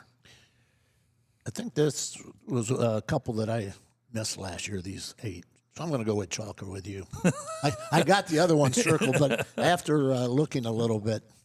So, yeah, I got Chalker. That's fair. Happy to be adding Plymouth this season to the Northern 8 as they're going to replace Cardinal Stritch, who was unable to field a team this season. I know you spent some time at Stritch, Coach. Hopefully we can get them back out there playing 8-man here soon. No comment. Yeah, love to have them back and grow the 8-man game. And I think we're on the cusp of this thing really blowing up for 8-man football. Hoping we can get the OHSA involved with 8-man football. That's the next step for us. Lynn, when did Plymouth declare they were playing 8-man? They started discussions with us. It would have been a week before this last Friday, or maybe over the weekend, and it happened pretty fast. So they just committed to 8-man? Yeah, yep. They're going to play 8. They were low on numbers, like a lot of teams around the state. There's been a few teams that have had to cancel their season because they don't have enough players even to play 8-man. But Plymouth is all in this season, and we're excited to have them because we needed a spot to fill this late in the year. Were they eager to join if you would have them? Yes, they were very eager. They there was a couple tough days for them deciding what they wanted to do, but they realized for the good of their student athletes and the health, 8-man is the way to go. And I know there's a lot of people out there that think 8-man is not football. Well, go watch a game before you say that, because it still is football. Nothing changed. You just take 3 players off the field, and hey, if people can play 11-man, I'm all for it. Do everything you can to play 11, but there's other options if you can't. The 8-man route didn't used to be. So used to be. Yeah, you go to Michigan or out west or Texas. Shoot, Texas has 6-man, 6-man. Yeah, they got it all down there. 11-man. And a lot of people think you can't go to college because you play 8-man. Well, go look at some of the guys playing in college. There's been quite a few of them over the years that have played 8-man or less that play at the next level. So excited to follow the Northern 8 this season. We're working on our state championship site. That should be announced here in the hopefully in the next week or so. We have a couple of spots that are interested in hosting our state championship game. I love it. Yeah. 2 years ago, it was here at Liberty Center. 3 years ago. 2 years ago was at Fremont. A year ago it was Yes. over in Northeast Ohio at Latonia High School. Okay. And we added a couple teams over that way, while Kennedy Catholic in Pennsylvania, just across the border into Pennsylvania, and then Wyndham also. Okay. Yeah. So we're excited to see what's going to happen with 8-man and continue to see it grow down the road here. Good. Back to non-conference this week. Toledo Christian, they got back into 11-man a season ago, and 8-man really saved their football program. They were 6-4, just missed the playoffs. Did Coach Skeels and his crew. They are at Hardin Northern, who was 1-9. TC won this game 48-6 last season. And they'll win again this year. You got TC, Coach? I got them. I do too. I won't get into my whole dissertation about the tradition at Hardin Northern under Pete Bruno and things like that. But, boy, to this day, when I see Hardin Northern, I think, state championship, regional finals, state semifinals, and rugged brand of football. But times have changed. And I think Hardin Northern will have them buckled up, and they'll give it their best. But that's too big of a gap to make up in a year. I'll take Toledo Christian. Yeah, Hardin Northern, we were down at St. Henry. I spent the night at Romer's and Romer's Inn, and a couple of the St. Henry folks took me back to their place for some late night pops that night, and they started watching their old game film, and one of those games was against Hardin Northern, just a classic game that I believe it came down to a field goal. Boy, they said those Hardin Northern fans, oh my goodness, they said they were ruthless. Yep. Ruthless. Yep. They hear some stuff in Mac country, but they said there was some stuff coming out of those fans' mouth they've never heard. Yep. I was at Wapakoneta one night when Pete Bruno's Polar Bears played against Marion Local. And I remember I arrived to the game. I had just gotten there as Hardin Northern's walking in the gate, for kickoff. And Pete Bruno said, "Come here, walk in with me." So I might have got in free that night. And I walked in with Coach Bruno, and Hardin Northern knocked him off. And as time is ticking away, the Hardin Northern faithful, BVC. So they rubbed it in a little bit. But, Hardin Northern took a backseat to nobody. You know how a lot of programs fear Liberty Center? That's how it was with Hardin Northern. I mean, they were feared. And they didn't even have 30 kids usually. A lot of times they were low to mid-20s. Yeah. And 9, 10, some years 11 of those guys played both ways. They had a running back named Drew Snow, and he was just an absolute. I mean, he would knock your face off, and then he'd turn around and play linebacker and knock your face off. And they were well conditioned and well coached. And boy, where was that playoff game at? That was at Wapakoneta, I believe. Walpock's going to want their $5. Yeah, back then it might have only been 5. Now it'd be 15 or whatever. Yeah. And it would go to the OHSAA. Yeah, you're right. 14 of it would. Wapak keeps a buck. Well, the OHSA may come for you, too. They might. What's the statute of limitations on that? You may find out. You may get a call on that one. Also, back to the non-conference this week. North Baltimore, 10-0 regular season a year ago. Ended up 10-1 as they lost in the playoffs in the first round there at Bucyrus, who was 1-9. The Tigers won this matchup 36-28 a year ago, did North Baltimore. Yeah, I like this North Baltimore group. Plus, they gave us T-shirts, Lynn. Yes, they did. And so how can you – and they're orange and black. So I'm not going to go against them. Give me the North Baltimore Fighting Tigers. Yeah, they got enough kids coming back from that good team that they're going to be good again. Yes, they are. I'll pick them. Yeah, Luke Long at quarterback. Boy, he's an outstanding player. Looking forward to following North Baltimore. They may be able to put another 10-0 season together here, Coach.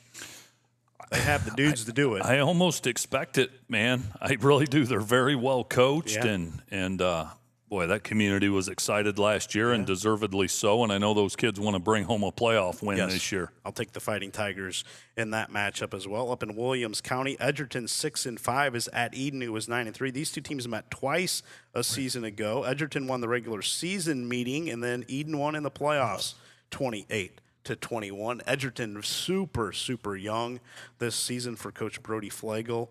And Eden without Coach O there for the first time in a few years. I think I'll take Edgerton, young kids that played last year, another year, new coach at Eden, see how they transform from Bob's offense. I don't know what this guy's going to do, but I'm going with Edgerton. We know they'll be playing on one of the nicest natural grass fields in the state of Ohio. We know that. I know Edgerton, they're battling some numbers issues. I think maybe they had a significant injury in one of their scrimmages, and it just makes me sick to hear that. But I talked to Coach Olwin at our WBL MAC preview show a couple weeks ago, and I asked how the Bombers would be, and he said, when I leave a place, I don't leave it empty. They're going to be just fine. Under that premise, give me the Eden Bombers. Okay. Lead pipe lock, Bombers. You good with it? I can't argue it, though, because that's traditionally, that's a good matchup. 28-21 in the playoffs? Absolutely. I can't argue that. If you tell me no, I'll go to No, I'm not going to do that. To my number 2 pick. I'm not going to do that.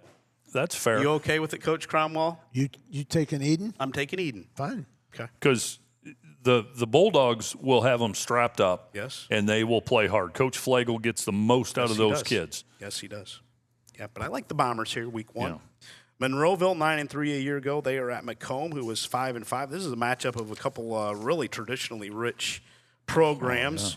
Eagles won 46-20 last year, and the only meeting ever between these two programs in the playoff era. I wonder if Monroeville still has those Michigan-looking helmets.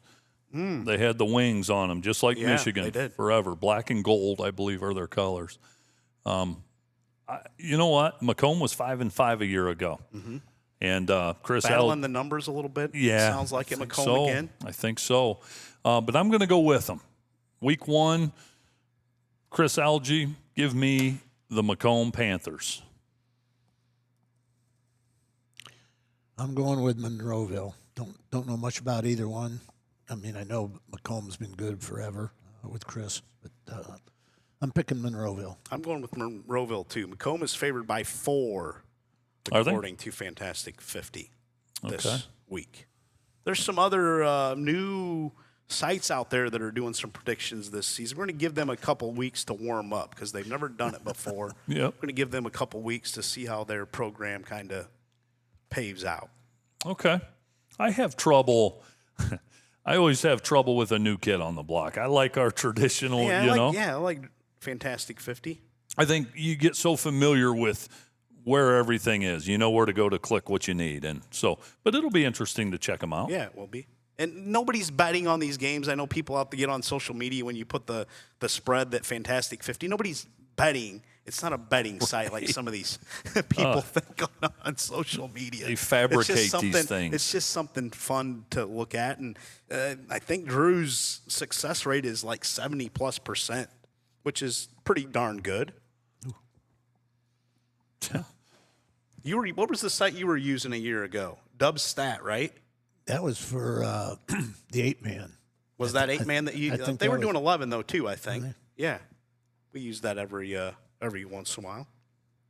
But yeah, I'm gonna take Monroeville.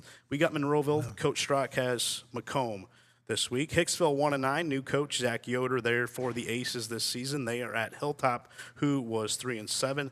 Hicksville leads the series 16-5-2. They haven't played since 1999, though. I think this is a tough pick. I do too. I Toss think up. it is a toss-up. Coach Cromwell, go ahead. Maybe I can glean some knowledge. Close toss-up, so you go with the Home team. And I think, Nate's been there a long time at Hilltop and kind of getting better finally. So I think this is a year to win more than 3, and I'm picking him this first week. Go ahead, Lynn. I'm going to go with the Cadets. But this one's tough. Narrow. Okay. All right. Who'd you take, Coach? Hilltop. Okay. I'm going to go with Hicksville. There's got to be a little bit of dissension. I was leaning Hilltop at home, same reasons. But you know what? I'm going to go with the Aces and their new head coach. Zach Yoder 1-0 in his first game. I'm going to go with them. Okay. Coach, have my back on this, buddy. Elmwood is at Lakota. Elmwood was 1-9 a season ago. Lakota was 4-6. The Raiders won a year ago, 41-13. Boy, that's a lot of points to make up in 1 year. Mm-hmm. I'm going to take Lakota again. Are you? Yep. And it's at Lakota. And Elmwood seems to be going the wrong way. So I've got Lakota. I'm telling you, the records after week 1 are going to be interesting because we're going different directions because there's so many wild cards. There is. Oh, yeah. And I'm going to go with Elmwood. We'll see what happens, but it is a big gap to make up from a year ago. Yeah. Swanton 0-10, lost 37 straight. Have the Bulldogs. They're at North Central, who was 3-7 a year ago. First meeting between these two. Can Matt Horn and crew snap the skid and put one in the win column? Want me to answer that real quick? Please. I'd love for you to. Yes. Swanton. Give me the Swanton Bulldogs to get it done and stop the skid. I'm not that confident, Coach. Give me the Swanton Bulldogs. I'm going for number 38 for Swanton, so I'm picking North Central. I think the Swanton kids know they have it. They can win this one. Yeah. Coach has got them fired up. I think Swanton gets off the schneid.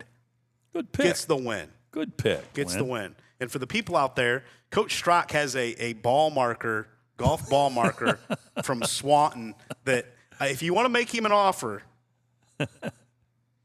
It's pretty Go ahead. sweet. It's pretty nice a that you poker- got at the golf outing. Yeah. What, in the 90s? Yeah, at 2000s? At Valleywood. It's got a bulldog head poker chip. I'm talking about the other one you got. That one's even more antique-ish, I think, right? Oh, the white one. Yeah, just basic. It's vintage. Vintage, yes. Probably got some worth to it. Swanton fans, make me an offer, and we'll see. I may sell it to the highest bidder. Yeah, there you go. Yeah, Swan's going to get a win this week. Yep. Get off the schneid. We're going to take a break here from Enzine's Pub, 4A Creative Design, and also our good friends at KK Collision. We'll come back and talk a little bit about the MAC this week, a little bit more about the Midwest Athletic Conference. Stop by Enzine's Pub before and after games all season long for cold drinks and incredible sandwiches, including their world-famous hot beef. Also, stop into Enzine's Pub to get all the area scores on their iconic scoreboard. Located on 611 Ottawa Avenue in Defiance, make Enzine's Pub a part of your routine every game night. KK Collision is a leader in the auto repair industry that has been servicing Northwest Ohio's auto needs for over 27 years. We offer a fast and reliable repair option that stands above the competition. When your vehicle enters our facility, you can be assured that you have chosen the most technologically advanced repair facility in the area. KK Collision is an automotive body and mechanical shop, as well as both a light and heavy-duty towing service located in Liberty Center. Our towing services cover Northwest Ohio and the surrounding area 24 hours a day. Are you in need of a repair estimate? Visit us anytime during business hours for a free estimate at T556 Ohio 109 on the north side of Liberty Center, or call 888-533-7801 or visit our website at kkcollision.com. 4A Creative Design is a retail store and vocational job training site located in Napoleon. It serves as a community program that empowers individuals with developmental disabilities by helping them learn essential vocational skills and gain the hands-on experience needed to secure competitive employment within the community. Program participants design, craft, and produce unique merchandise. This workflow allows them to practice manufacturing, retail operations, and customer service. They use modern tools, including a UF-DTF printer for branding hard surfaces and laser engraving equipment. Visit them at 121 West Washington Street in Napoleon, or visit their website at 4acreativedesign.com. Welcome back to the Black Swamp Football Podcast presented by the Gherkin Companies. Thank you to all of our sponsors this season for our podcast. We have several new ones, and can't thank them enough for their support this year as we head into 2026. And we'll be here all the way to December till the state championships, Coach. Yeah, the LC Tigers have kept us busy the last couple years. Yeah, Central Catholic does. Central. Columbus Grove, the MAC schools do as well. And speaking of the MAC, going to get more into the MAC here, is Fort Recovery, 7-6 a year ago in the first year under Wes Winning. They are at Dayton Ponitz Tech this week. Ponitz Tech was 1-9 last year, and Fort Recovery laid it on them, 44-0. I really like this Wes Winning team. I'm not saying they're going to win the MAC, but they may pull off a few surprises this season, Coach. I love it. I love it. They're led by the right man. Talk about a high-character guy. Wes Winning is one of those guys. Coach Cromwell, can Ponitz Tech pull it off? I have no idea, but I don't think so, no. I can tell you they have no chance. I think Fort Recovery rolls. Yeah. I would agree. I'm going to go with Coach Winning and Fort Recovery. See how many the Indians are favored by. 98% chance, according to Fantastic 50. That's pretty high odds. Pretty high odds. Yeah.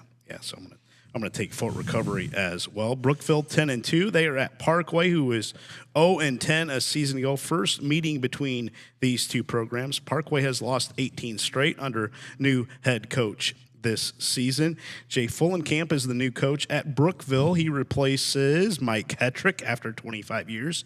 You know who Mike Hetrick's father was, Coach? Got a pretty good idea. Coach Al Hetrick. Al Hetrick, yes. So why don't I have this game on my sheet? I don't either, Coach. You don't? Nope. He didn't want us to do our homework on that one. I don't think it's too hard, though. No. I'll go first. I'm going to go with Brookville, even though I think the Panthers, with a new head coach, have a chance to maybe trend in the positive direction. But give me Brookville. Who are they playing? Brookville and who? Parkway. Brookville. I like Brookville too. 10-2 a season ago. They had a pretty nice season a year ago. Did Brookville.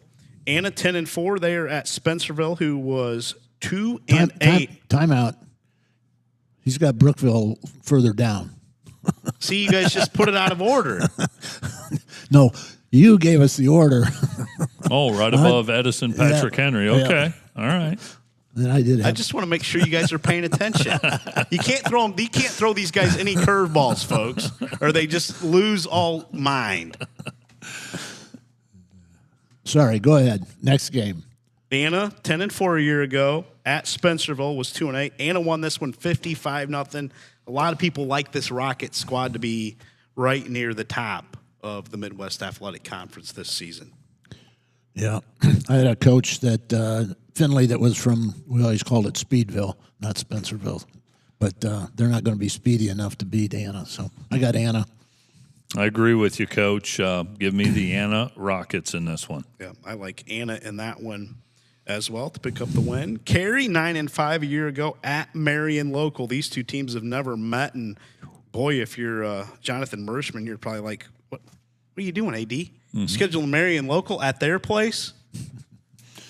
Yeah, tip your cap to them for stepping up and playing the Flyers. It's not easy for Marion Local to find opponents, that's for sure, especially someone their own size or at least close. Cary will slug it out with them, but give me Marion Local at home.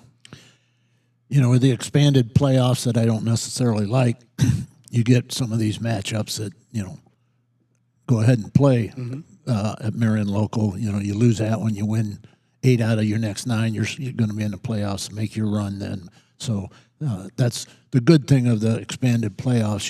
You're not afraid to go and play a good team and lose, as long as you know you got a team that's going to win 7 or 8 more. But yeah, I'll take Marion Local. We got the Flyers and Tim Goodwin's crew in this matchup. They have Harvest Prep next week. Do the Flyers as their non-conferences? It's pretty tough. Minster 6-5 a year ago. They are at Fort Loramie, who was 3-7. Minster leads the series 17-7. They won 22-14 a year ago. We'll have a Fort Loramie connection here later on in this season, Coach. Yeah, as you know, right? I do, and he actually spent time at Minster as well, the aforementioned gentleman. So Dan Holland, I believe you're former quarterback at Archbold High School. Yep. And Bluffton Beaver, former Bluffton Beaver, was a student there, and we'll get into that when we have him on the show. But got a little history with Dan. Go ahead. Yeah, I Fort Loramie 3-7 a year ago. I like Minster, even though they've got a few holes to fill this year. Just a ton of respect for their program and community. So give me the Minster Wildcats on the road. Same here. Yeah, I'm going to take Minster as well. Dan Holland will be here week 4, September 8th, which I believe is Labor Day weekend. That will be a Tuesday show instead of Monday due to the holiday, our only non-Monday show that we will have. Stablers will be here on September 21st. Our good friend Andy Smith, who was here at Liberty Center as the basketball coach just before you, Coach. Yeah. Spent some time down at Marion Local, did Andy Smith, Matt connection down there. He'll be here October 12th, week 9. And then Maddie Klein from BCSN Sports. She's stepping away from her football role this season as her and Kevin welcomed another child into their family. So Maddie's stepping away from BCSN, but Maddie will be here October 19th. She was awesome last year. Yeah, Andy Smith was 2 coaches before me. Okay. You had Andy Smith, John Loff, Jeff Palmer, Dave Grimm. Okay. He's awesome. That's great that Andy's coming up here. Yes, he is. I think he's in the Toledo area now. I believe Andy is. Did not know that. Yeah, we'll have Andy here, and he'll have 8 weeks to prepare for the matchups there in week number 9. Valley View. This is a good game here, guys. Valley View 11-2 a year ago is at Coldwater, who was 10-5, lost that heartbreaker in the state semifinals to Hopewell Loudon. The Cavs are 3-0 against Valley View, including that 49-48 OT victory a season ago. Valley View, coached by former Defiance College linebacker Matt King. Liberty Center played Valley View in the playoffs a couple of years ago as well. Yeah, that's going to be a physical football game. There's no doubt about it. But give me the Coldwater Cavaliers at home. Same here. Hard to go against Coldwater at home. Coldwater is my pick as well, but that'll be a dandy. That was a great matchup a season ago. Sticking with the MAC this week, Wayne Trace from the Green Meadows Conference, 3-7 a season ago. They are at New Bremen, who was 7-5. New Bremen won this one 41-0 a year ago in the only meeting of the playoff era between these two programs. I'm going to take Coach Schmidt and the Cards again. Yeah, I really enjoy Coach Schmidt. He's a class act. And, there's not much time to breathe once you get into the regular season of the MAC conference. And no disrespect to Wayne Trace, but this is a chance for New Bremen to kind of – it's not going to be a gimme by any means, but it's not Marion Local or Coldwater, so they're going to be confident. Give me New Bremen. I will go along with you two and take New Bremen. Okay. Also in the MAC, rounding out the MAC games, this is a matchup with the Western Buckeye League. St. Henry, the defending Division 7 state champions, at Salina. Bulldogs were 4-6 a season ago. Redskins won this one 31-7. Maybe not the same Redskins team. Salina, they're going to be better this season. They have some dudes this line, and there's a lot of talk that they could compete for the Western Buckeye League title. Coach Bader and the Mercer County Bulldogs. I'm not sure on this one. I'll let you guys go first. This should be a dandy. If I were picking games that were toss-ups, 50, this is the one. This one, gosh, I just have trouble picking against St. Henry just because I have so much respect for their coaches and program, but I was so impressed with the Salina kids a couple of weeks ago in that big son of a gun. This guy would hurt you, Coach Cromwell. He could have played on your St. Francis teams back in the day. I mean, he's a man, and I think it's going to take a triple team to get him blocked, but St. Henry's got a couple horses in the trenches too. I'm not going to overthink it. Give me the Redskins. I cannot pick against St. Henry. I can. Ooh. Salina. Ooh. It could be a rough start for St. Henry. They got Archbold week 2 on our Gamecast next week. We're talking about this week. I know, but they got Salina this week. Salina's good. I'm not looking ahead, but, boy, it could snowball quick. They may not. Well, I don't know. They may not let me in town next week. Hey, but they better win though. Well, or else they've got to at least give you your respect. Yeah. I'm going with St. Henry. I'm staying with him. Same with the Redskins. Oh yeah. Salina team's good. I like those Catholic schools, St. Henry. Yeah. That rounds out the MAC games that we are looking at this week. Going to take a break, come back, and talk about another good one. Genoa and Archbold coming up on Friday night at Archbold.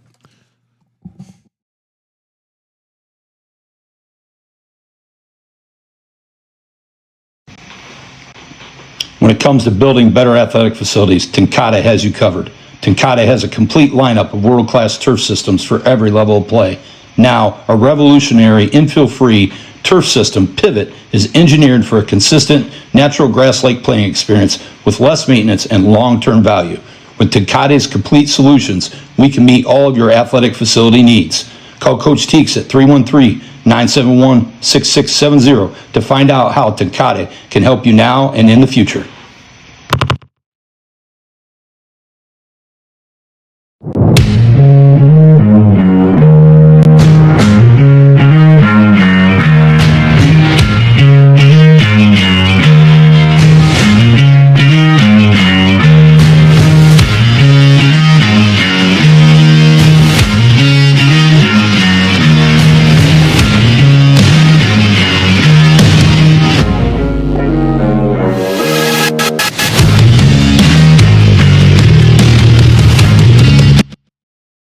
High school seniors, are you considering a career in construction? The Gherkin Companies is growing fast and seeks rock-solid performers to join our team. As a leader in road construction, the Gherkin Companies has opportunities for hardworking individuals in various roles. With a generous benefits package, ongoing training, and a culture that rewards effort, we offer a path to a fulfilling career. Visit gherkincompanies.com/careers to learn more and apply today. Welcome back to the Black Swamp Football Podcast presented by the Gherkin Companies. Join us next week as we're going to give out our rock solid performance courtesy of the Gherkin Companies, a team that shows a rock solid performance out there on the first week of the season. We'll have some awards for them as the season goes on through the regular season. Also, thanks to Limbers Auctioneers for their support. Our good friend Cole Limber is also supporting us this season. Boy, I can't thank those sponsors enough. Yeah. You know? Can't thank them enough. They have been outstanding. Coach Teakin and his turf company. If you need turf, go see Coach Teeks. He'll get you set up. Yes, he will. Yes, he will. He's a man of many talents. Yes, he is. Genoa and Archbold. The Comets were 11-2 last season. Archbold was 9-3, both in Region 18. This is a big one for computer points later on in the season. Archbold is 5-0 all time against Genoa in the playoff era. Streaks will replace Genoa with next year St. Francis. Oh, didn't know that. Now you do. Now I do. Possibly on a Thursday night. Opening game? Possibly. I don't think that has been decided quite yet, but at the Glass Bowl. Archbold's another team that not a lot of people are lining up to play them. Right. And so they were willing to take on all comers. I mean, they're going to St. Henry, and Genoa's 11-2 a year ago. Yeah. I mean, Genoa's legit. Won the NBC. Won the NBC, and so Archbold's looking for anybody that wants to play them, and St. Francis was willing, so Archbold took the challenge. So I give David Dominic a ton of credit on that. My lead pipe lock. Lead pipe lock of the week. I know Coach Fisher is going to have the Comets ready to roll, but Coach Dominic at home and the Blue Streaks lock it up. Archbold. Good pick. I like Blue Streaks too in this matchup. Blue Streaks have 10 offensive starters back. They were young last year. They're getting better. I don't know what Genoa loses, but I'm going with Archbold also. Good pick, Coach. I like Archbold in that matchup as well, just like Coach Strock. Delta 6-5 a season ago. New head coach this season, and Coach Nagel. They are at Ayersville, who was 2-8. Ayersville actually leads the series 9-7. First meeting, 1988. Delta won 42-8 last year and 55-6 2 years ago. So the Panthers have dominated this game the last couple of meetings. I don't think that changes much with that outstanding backfield that Coach Nagel will have, including his son back there. And I like the Panthers big in this one. Yeah, Marcus Nagel and Vincent Martinez. I mean, they're as good a 1-2 punch as you're going to find in Northwest Ohio, any division. I mean, those two are studs. And they'll have just enough up front to get it done. But I like Delta. I like the way they play. And Coach Nagel will get his first win Friday night. Agreed. Delta all the way around for the Black Swamp Crew this week. Rossford 3-7 last season is at Northwood, who was 4-6. Northwood won a great game a season ago, 44-36 last season between these two. Strock's looking on fantastic 50 here, it looks like.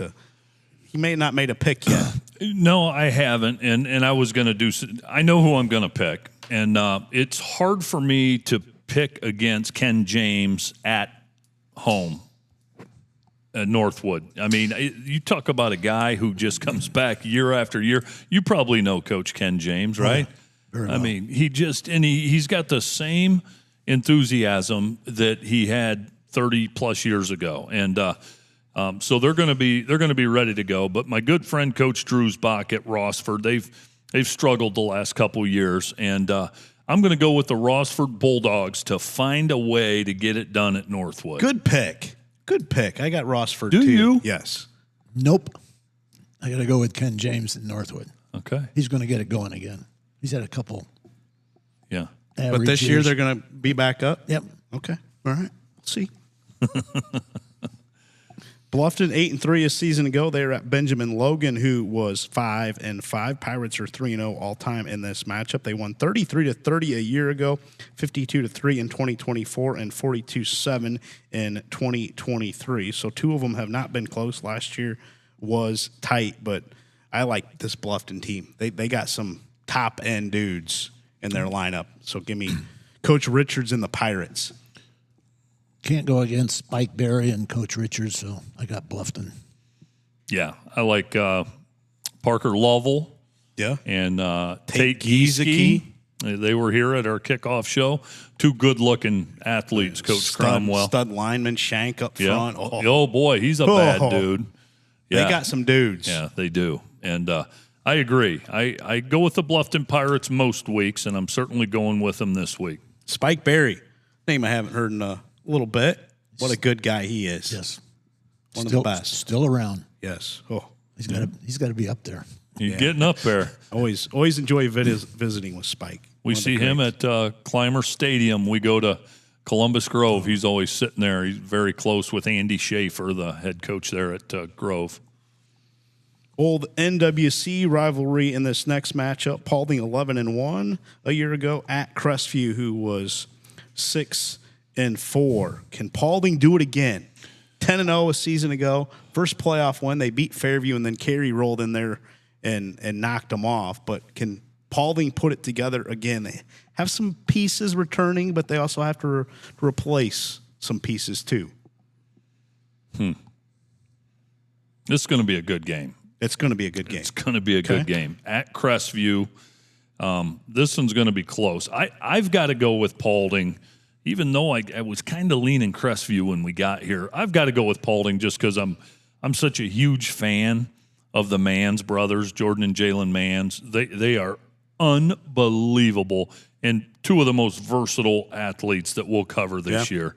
I'm going to go with Paulding. Crestview favored by 1. Ooh. According to Fantastic 50, 52% likelihood. So it's as even as it gets. Yeah. So a pick'em game, take the home school. Nope, I'm going with Paulding. Good man, Coach Cromwell. Yeah, I'm going with Paulding in that matchup. Are you? As well? Yeah. Are you surprised? And I know it's a website and that, but are you surprised that Crestview's? Yeah, I would. Yeah, I am a little bit. Paulding had a really good season a year ago. Their schedule's not crazy good. Yeah. So I understand a little bit why it is that way. But I think Paulding, boy, those Mans, they're going to be the two best athletes on the field most nights when they walk out there. They're outstanding players. You should see these two, Coach Cromwell. I mean, they're special, and they can do it all. They can run the ball. They can catch it. They can knock your helmet off your head. And they're good. Are they twins, or is one older than the other one? Twins. Yeah, twins. Good-looking athletes, man. Boy, are Yeah. they. Yeah. I mean, good-looking athletes. Just from the picture in the booklet, yeah. Evergreen was 6-4 a season ago. They are at Delphus Jefferson, who was 1-9. The Vikings won 41-7 in this matchup a year ago. They replicate that. I think so. I'm going with Evergreen. I'm too. I like the Vikings. My doggone closed me out of my list here. I'm sorry about that, guys. All right. Boy, you talk about programs that used to just dominate. So much tradition at Delphus Jefferson. It's always hard to pick against them, even with their recent history. But I'm going to go with Evergreen, go with the NWAL. Okay. Speaking of the NWL, they are facing a GMC foe, Wauseon, 2-8 last season at Fairview, who was 10-2. Both those losses to Paulding. They will play for the Tribe Trophy again on Friday night. Wauseon leads the series 27-17, dating back to 1981. The Apaches have won the last two. Indians are 2-8 and 3-7 the last 2 years. A program that, boy, you just always think they're going to figure it out here soon. You just don't see Wauseon down 2 years in a row. No, I agree. I think the easy pick is Fairview at home. This game was tight last year. I know. And so initially you think Fairview, but I think Wauseon's got something to prove, doggone it. I really do.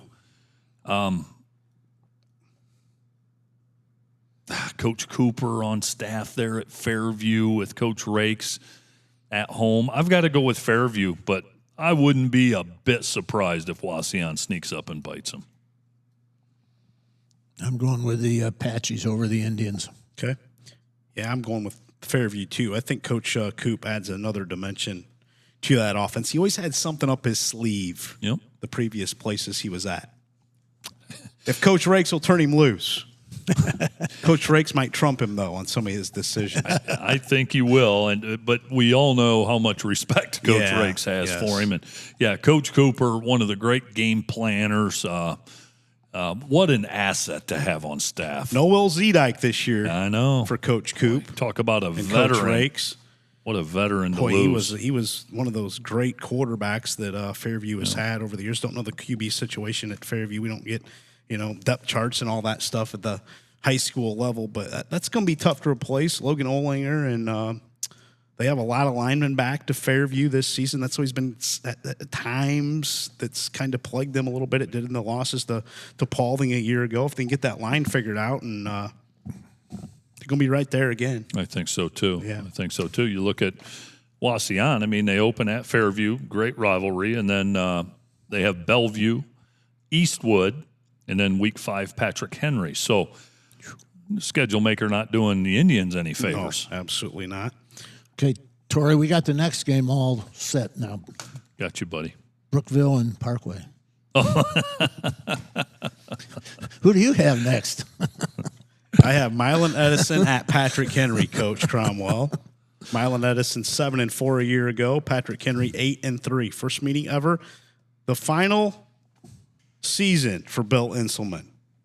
He's calling it quits after this year at Patrick Henry. Again? Yeah.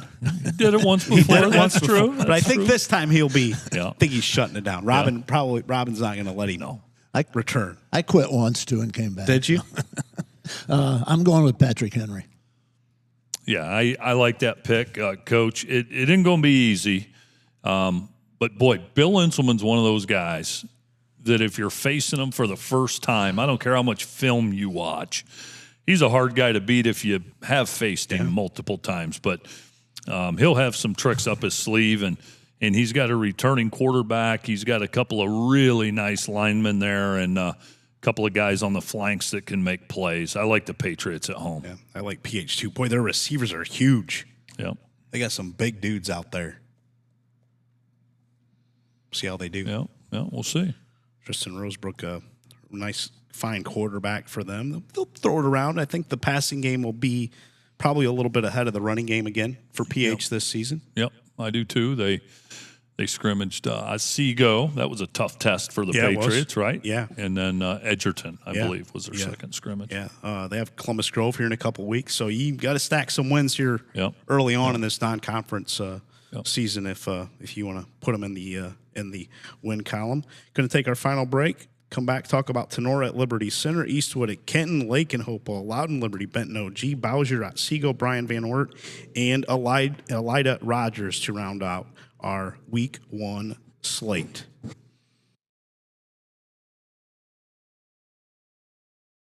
High school.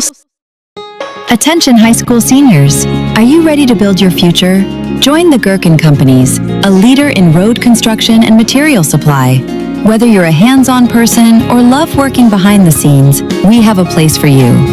At Gherkin, we don't just construct roads, we create lasting careers.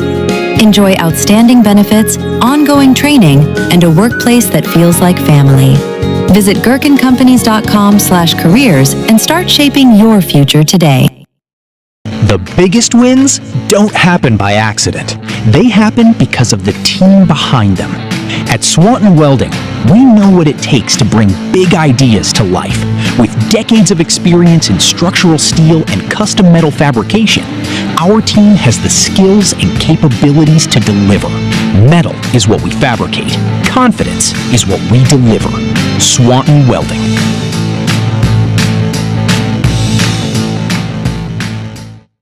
American Freedom Energy and Grandma's General Store off Route 24 on State Route 109, just south of Liberty Center, now has 88 unleaded fuel and is your one-stop shop for fuel, food, drinks, and much, much more, including locally raised meats and home-baked goods. American Freedom Energy and Grandma's General Store is proud to support Black Swamp Football and is the host of the Black Swamp Football podcast, football show, and Saturday mornings Rise and Rewind. Stop in and see Glenn and Greg today and make American Freedom Energy and Grandma's General Store a part of your everyday routine.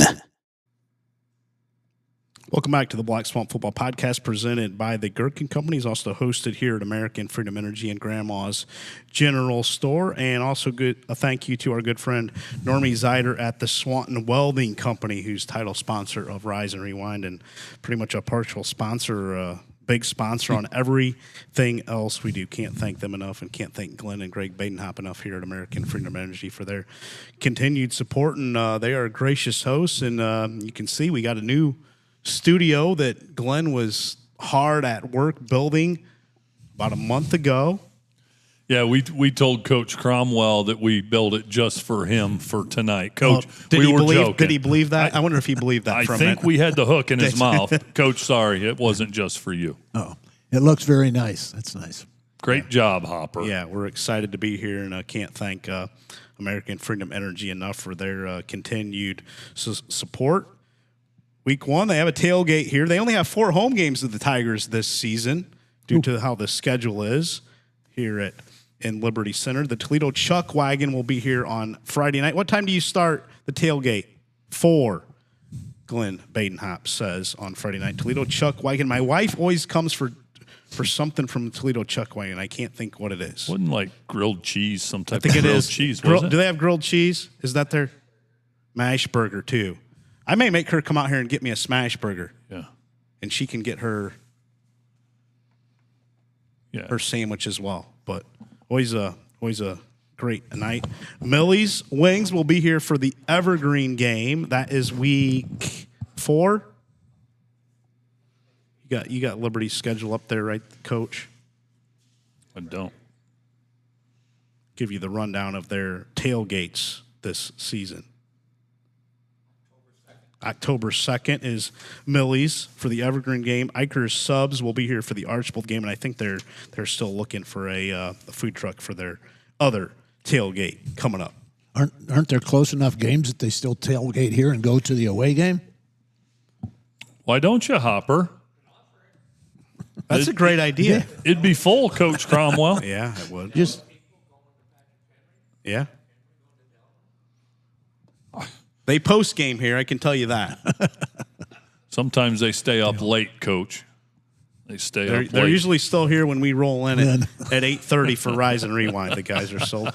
American Freedom Energy also has a Labor Day live concert coming up Sunday, September 6th. That's Labor Day weekend, correct? That'd be Labor Day weekend? Yes. Yeah, it would be. Proceeds will benefit the school's music and athletic boosters here at Liberty Center. No cover charge, free will donation, cash only for donations. Doors open at 5:30. Live music begins at 6:30 here at American Freedom Energy. 3 food trucks, too, Glenn Badenhop says. I'll be darned. Enjoy good music, good people, and great purpose. Sunday, September 6th.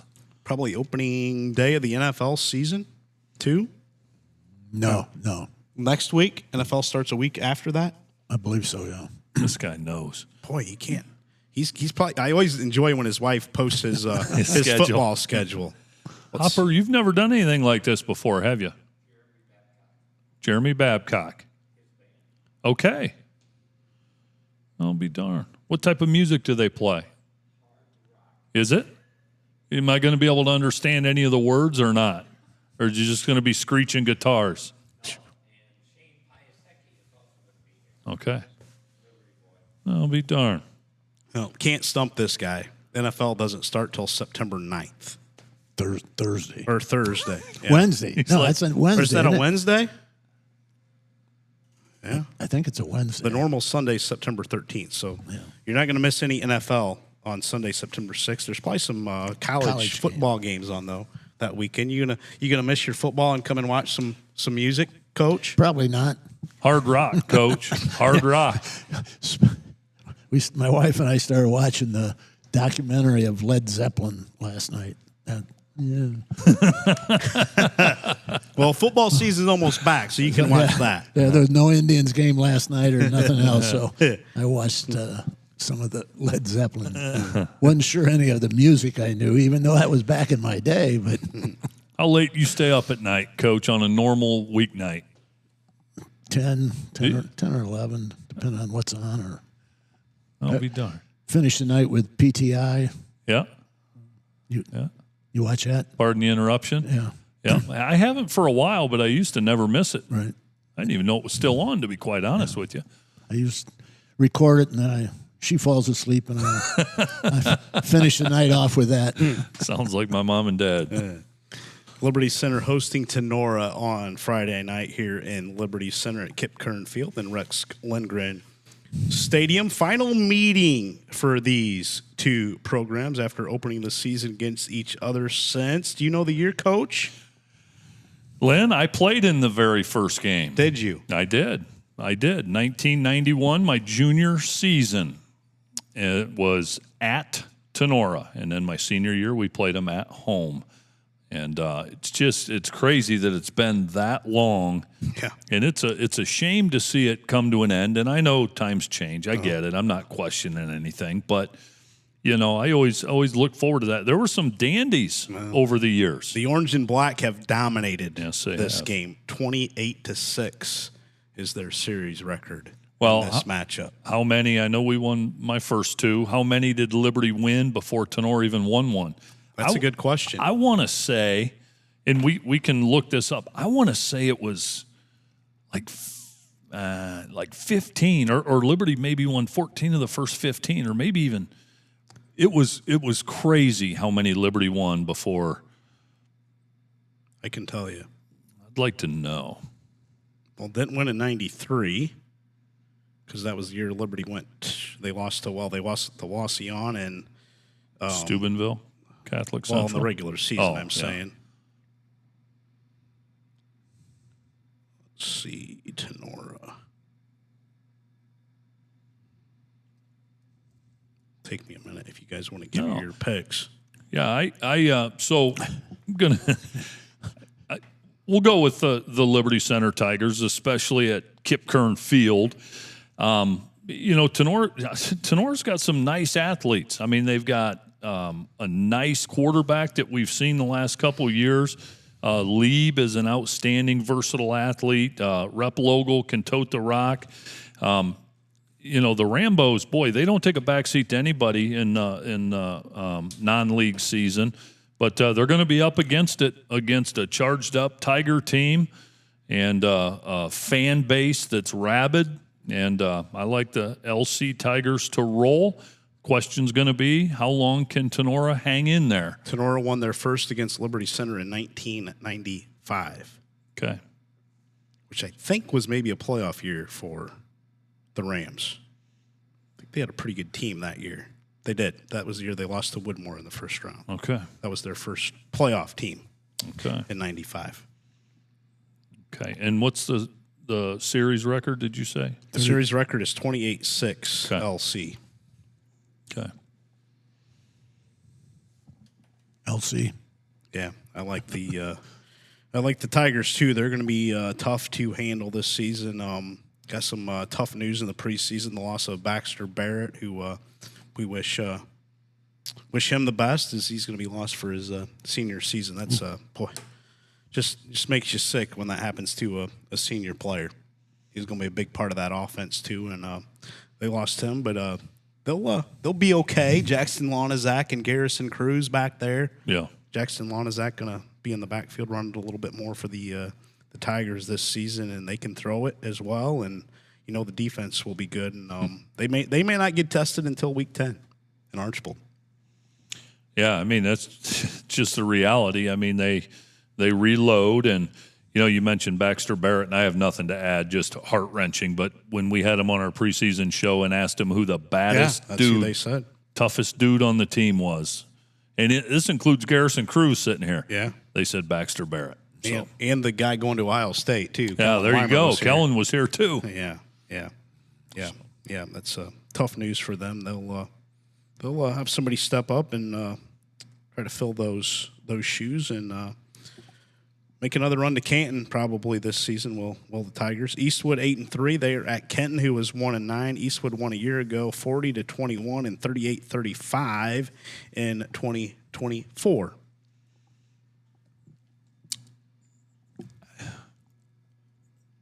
I'm excited to see Kenton turn the corner and get things back. I'm not sure they'll ever get back to where they were in the Mike Mauck years, but I got to think they're getting closer. We know they're blue collar. We know they're tough. I think Eastwood's going to have their hands full when they run into Hardin County on Friday night. I really do. And there's a small piece of me that would like to go with Kenton. I can't do it. I'll go with Eastwood, but Kenton will give them all they want. I'm going Eastwood.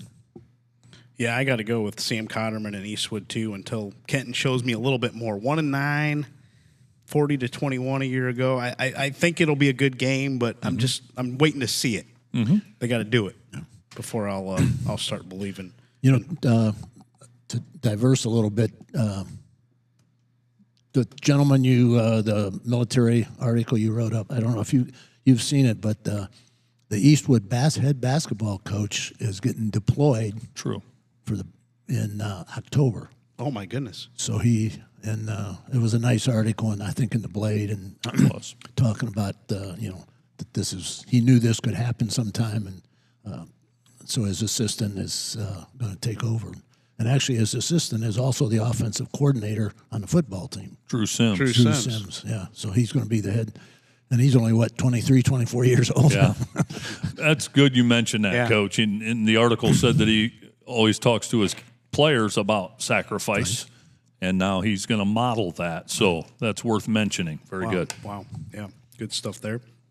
Lake was 2-8 a season ago. They got to go to Bascom and Hopewell Loudon, who was 13-2 and lost in the state championship to that mighty Kirtland team and Tiger Laverty. And it'll be a tough ask for Coach Bishop and his crew to go to Hopewell Loudon on Friday night in that dimly lit stadium.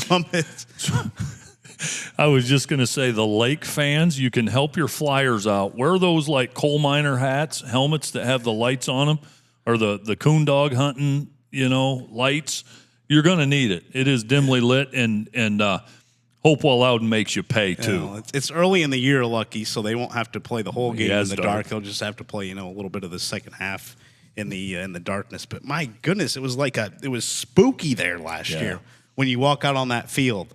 Coach, we were down there, playoffs, Archbold's there, and we're down there during pregame, and they're punting during pregame, and you could not see the ball. At least I couldn't in the sky. I mean, it's dark. Wow. It is dark. But the cool thing about Hopewell Loudon Stadium, you walk in there, and it's like 1985. It is old school, dust from the track. You can see it in the lights all night, and just a lot of history there. It's a cool old stadium, and they protect their turf. Reminds me that the movie we were talking about it on Saturday Sunday when we were golfing.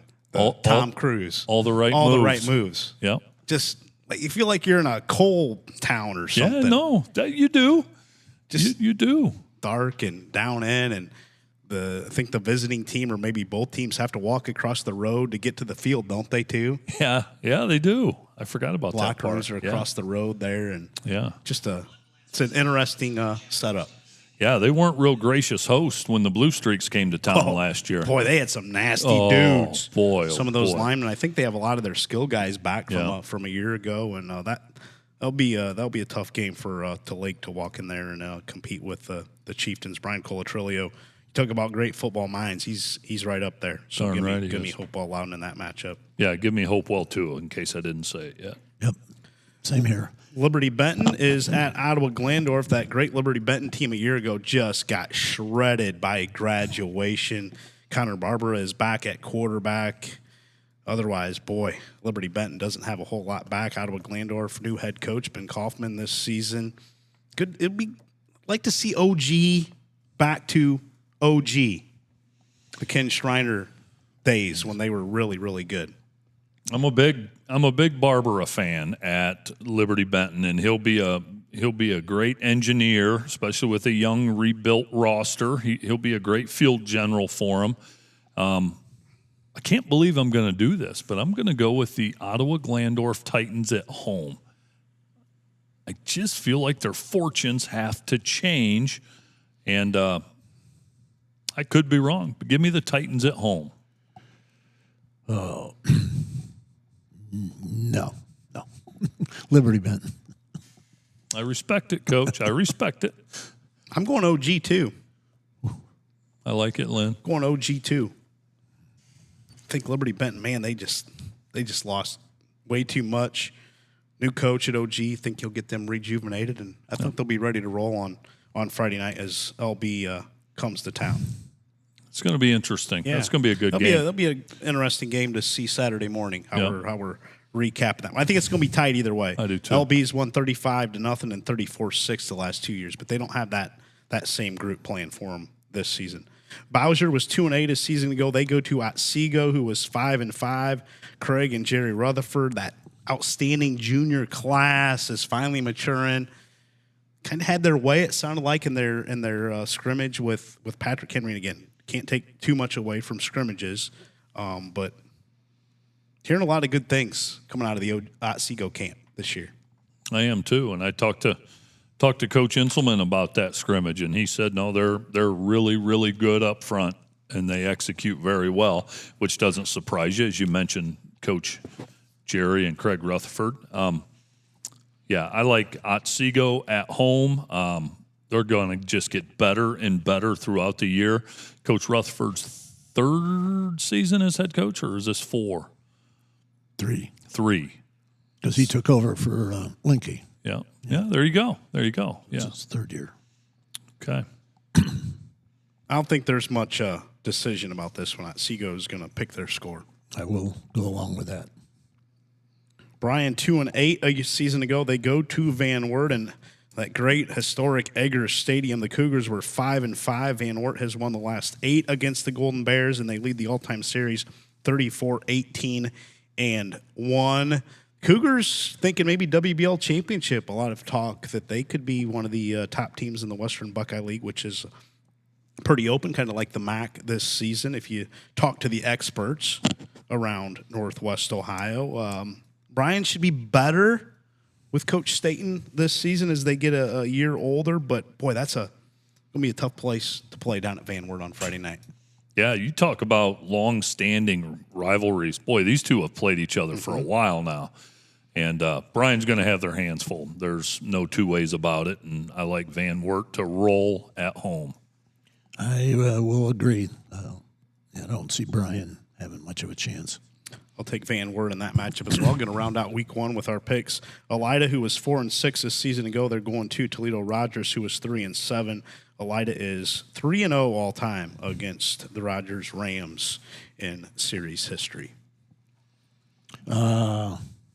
You're a Toledo boy, Coach Cromwell. That's right. That's why I'm taking Elida. I got Elida too. Yeah, I don't see a scenario where the Rams can get it done here. We'll go with Elida. Rounds out week 1. We'll get Whiteford on our picks next week as Michigan teams do not start until next week with just their 9-game slate. But we'll talk about Todd Teakin and his Whiteford Bobcats, who we will have week 3 on our Gamecast. Our Gamecast this week, Antwerp at Montpelier Thursday night, 6 o'clock, and then Friday is Defiance at Napoleon in the Maumee River rivalry game. Also on our Gamecast, 6:30 pregame, kickoff at 7. You can follow us on our YouTube channel this year all season long. Boy, oh boy, talk about hitting the ground running. Game Thursday night, game Friday night, Rise and Rewind at 9 a.m. Saturday. Yes. He just keeps running me into the ground, Coach Cromwell. but I'll keep showing up, buddy. I'll give you Thursday off the rest of the year after this week. See, that you can't argue with that. Coach Cromwell wouldn't complain if I put him to work, probably. Yeah, I might. You would?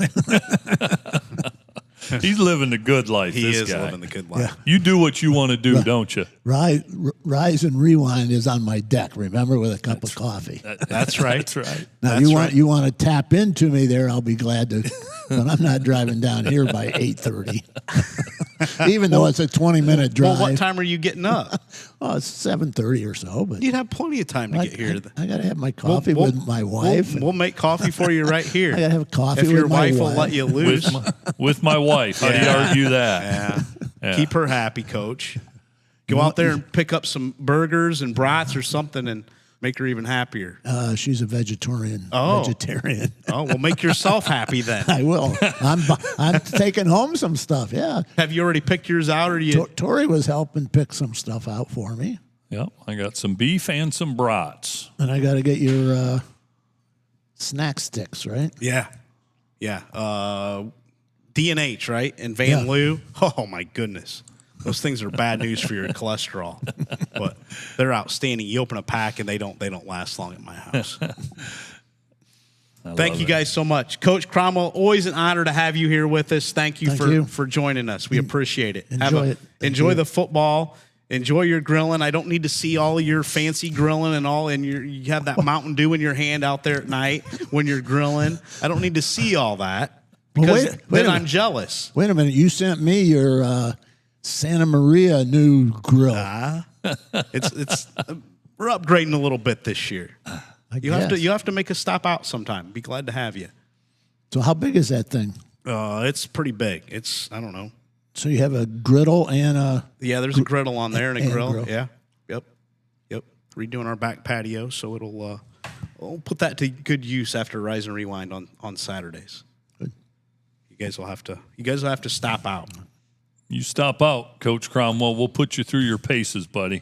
I'll even get you some Mountain Dews. Okay. Cold Mountain Dews. None of those silver bullets, though.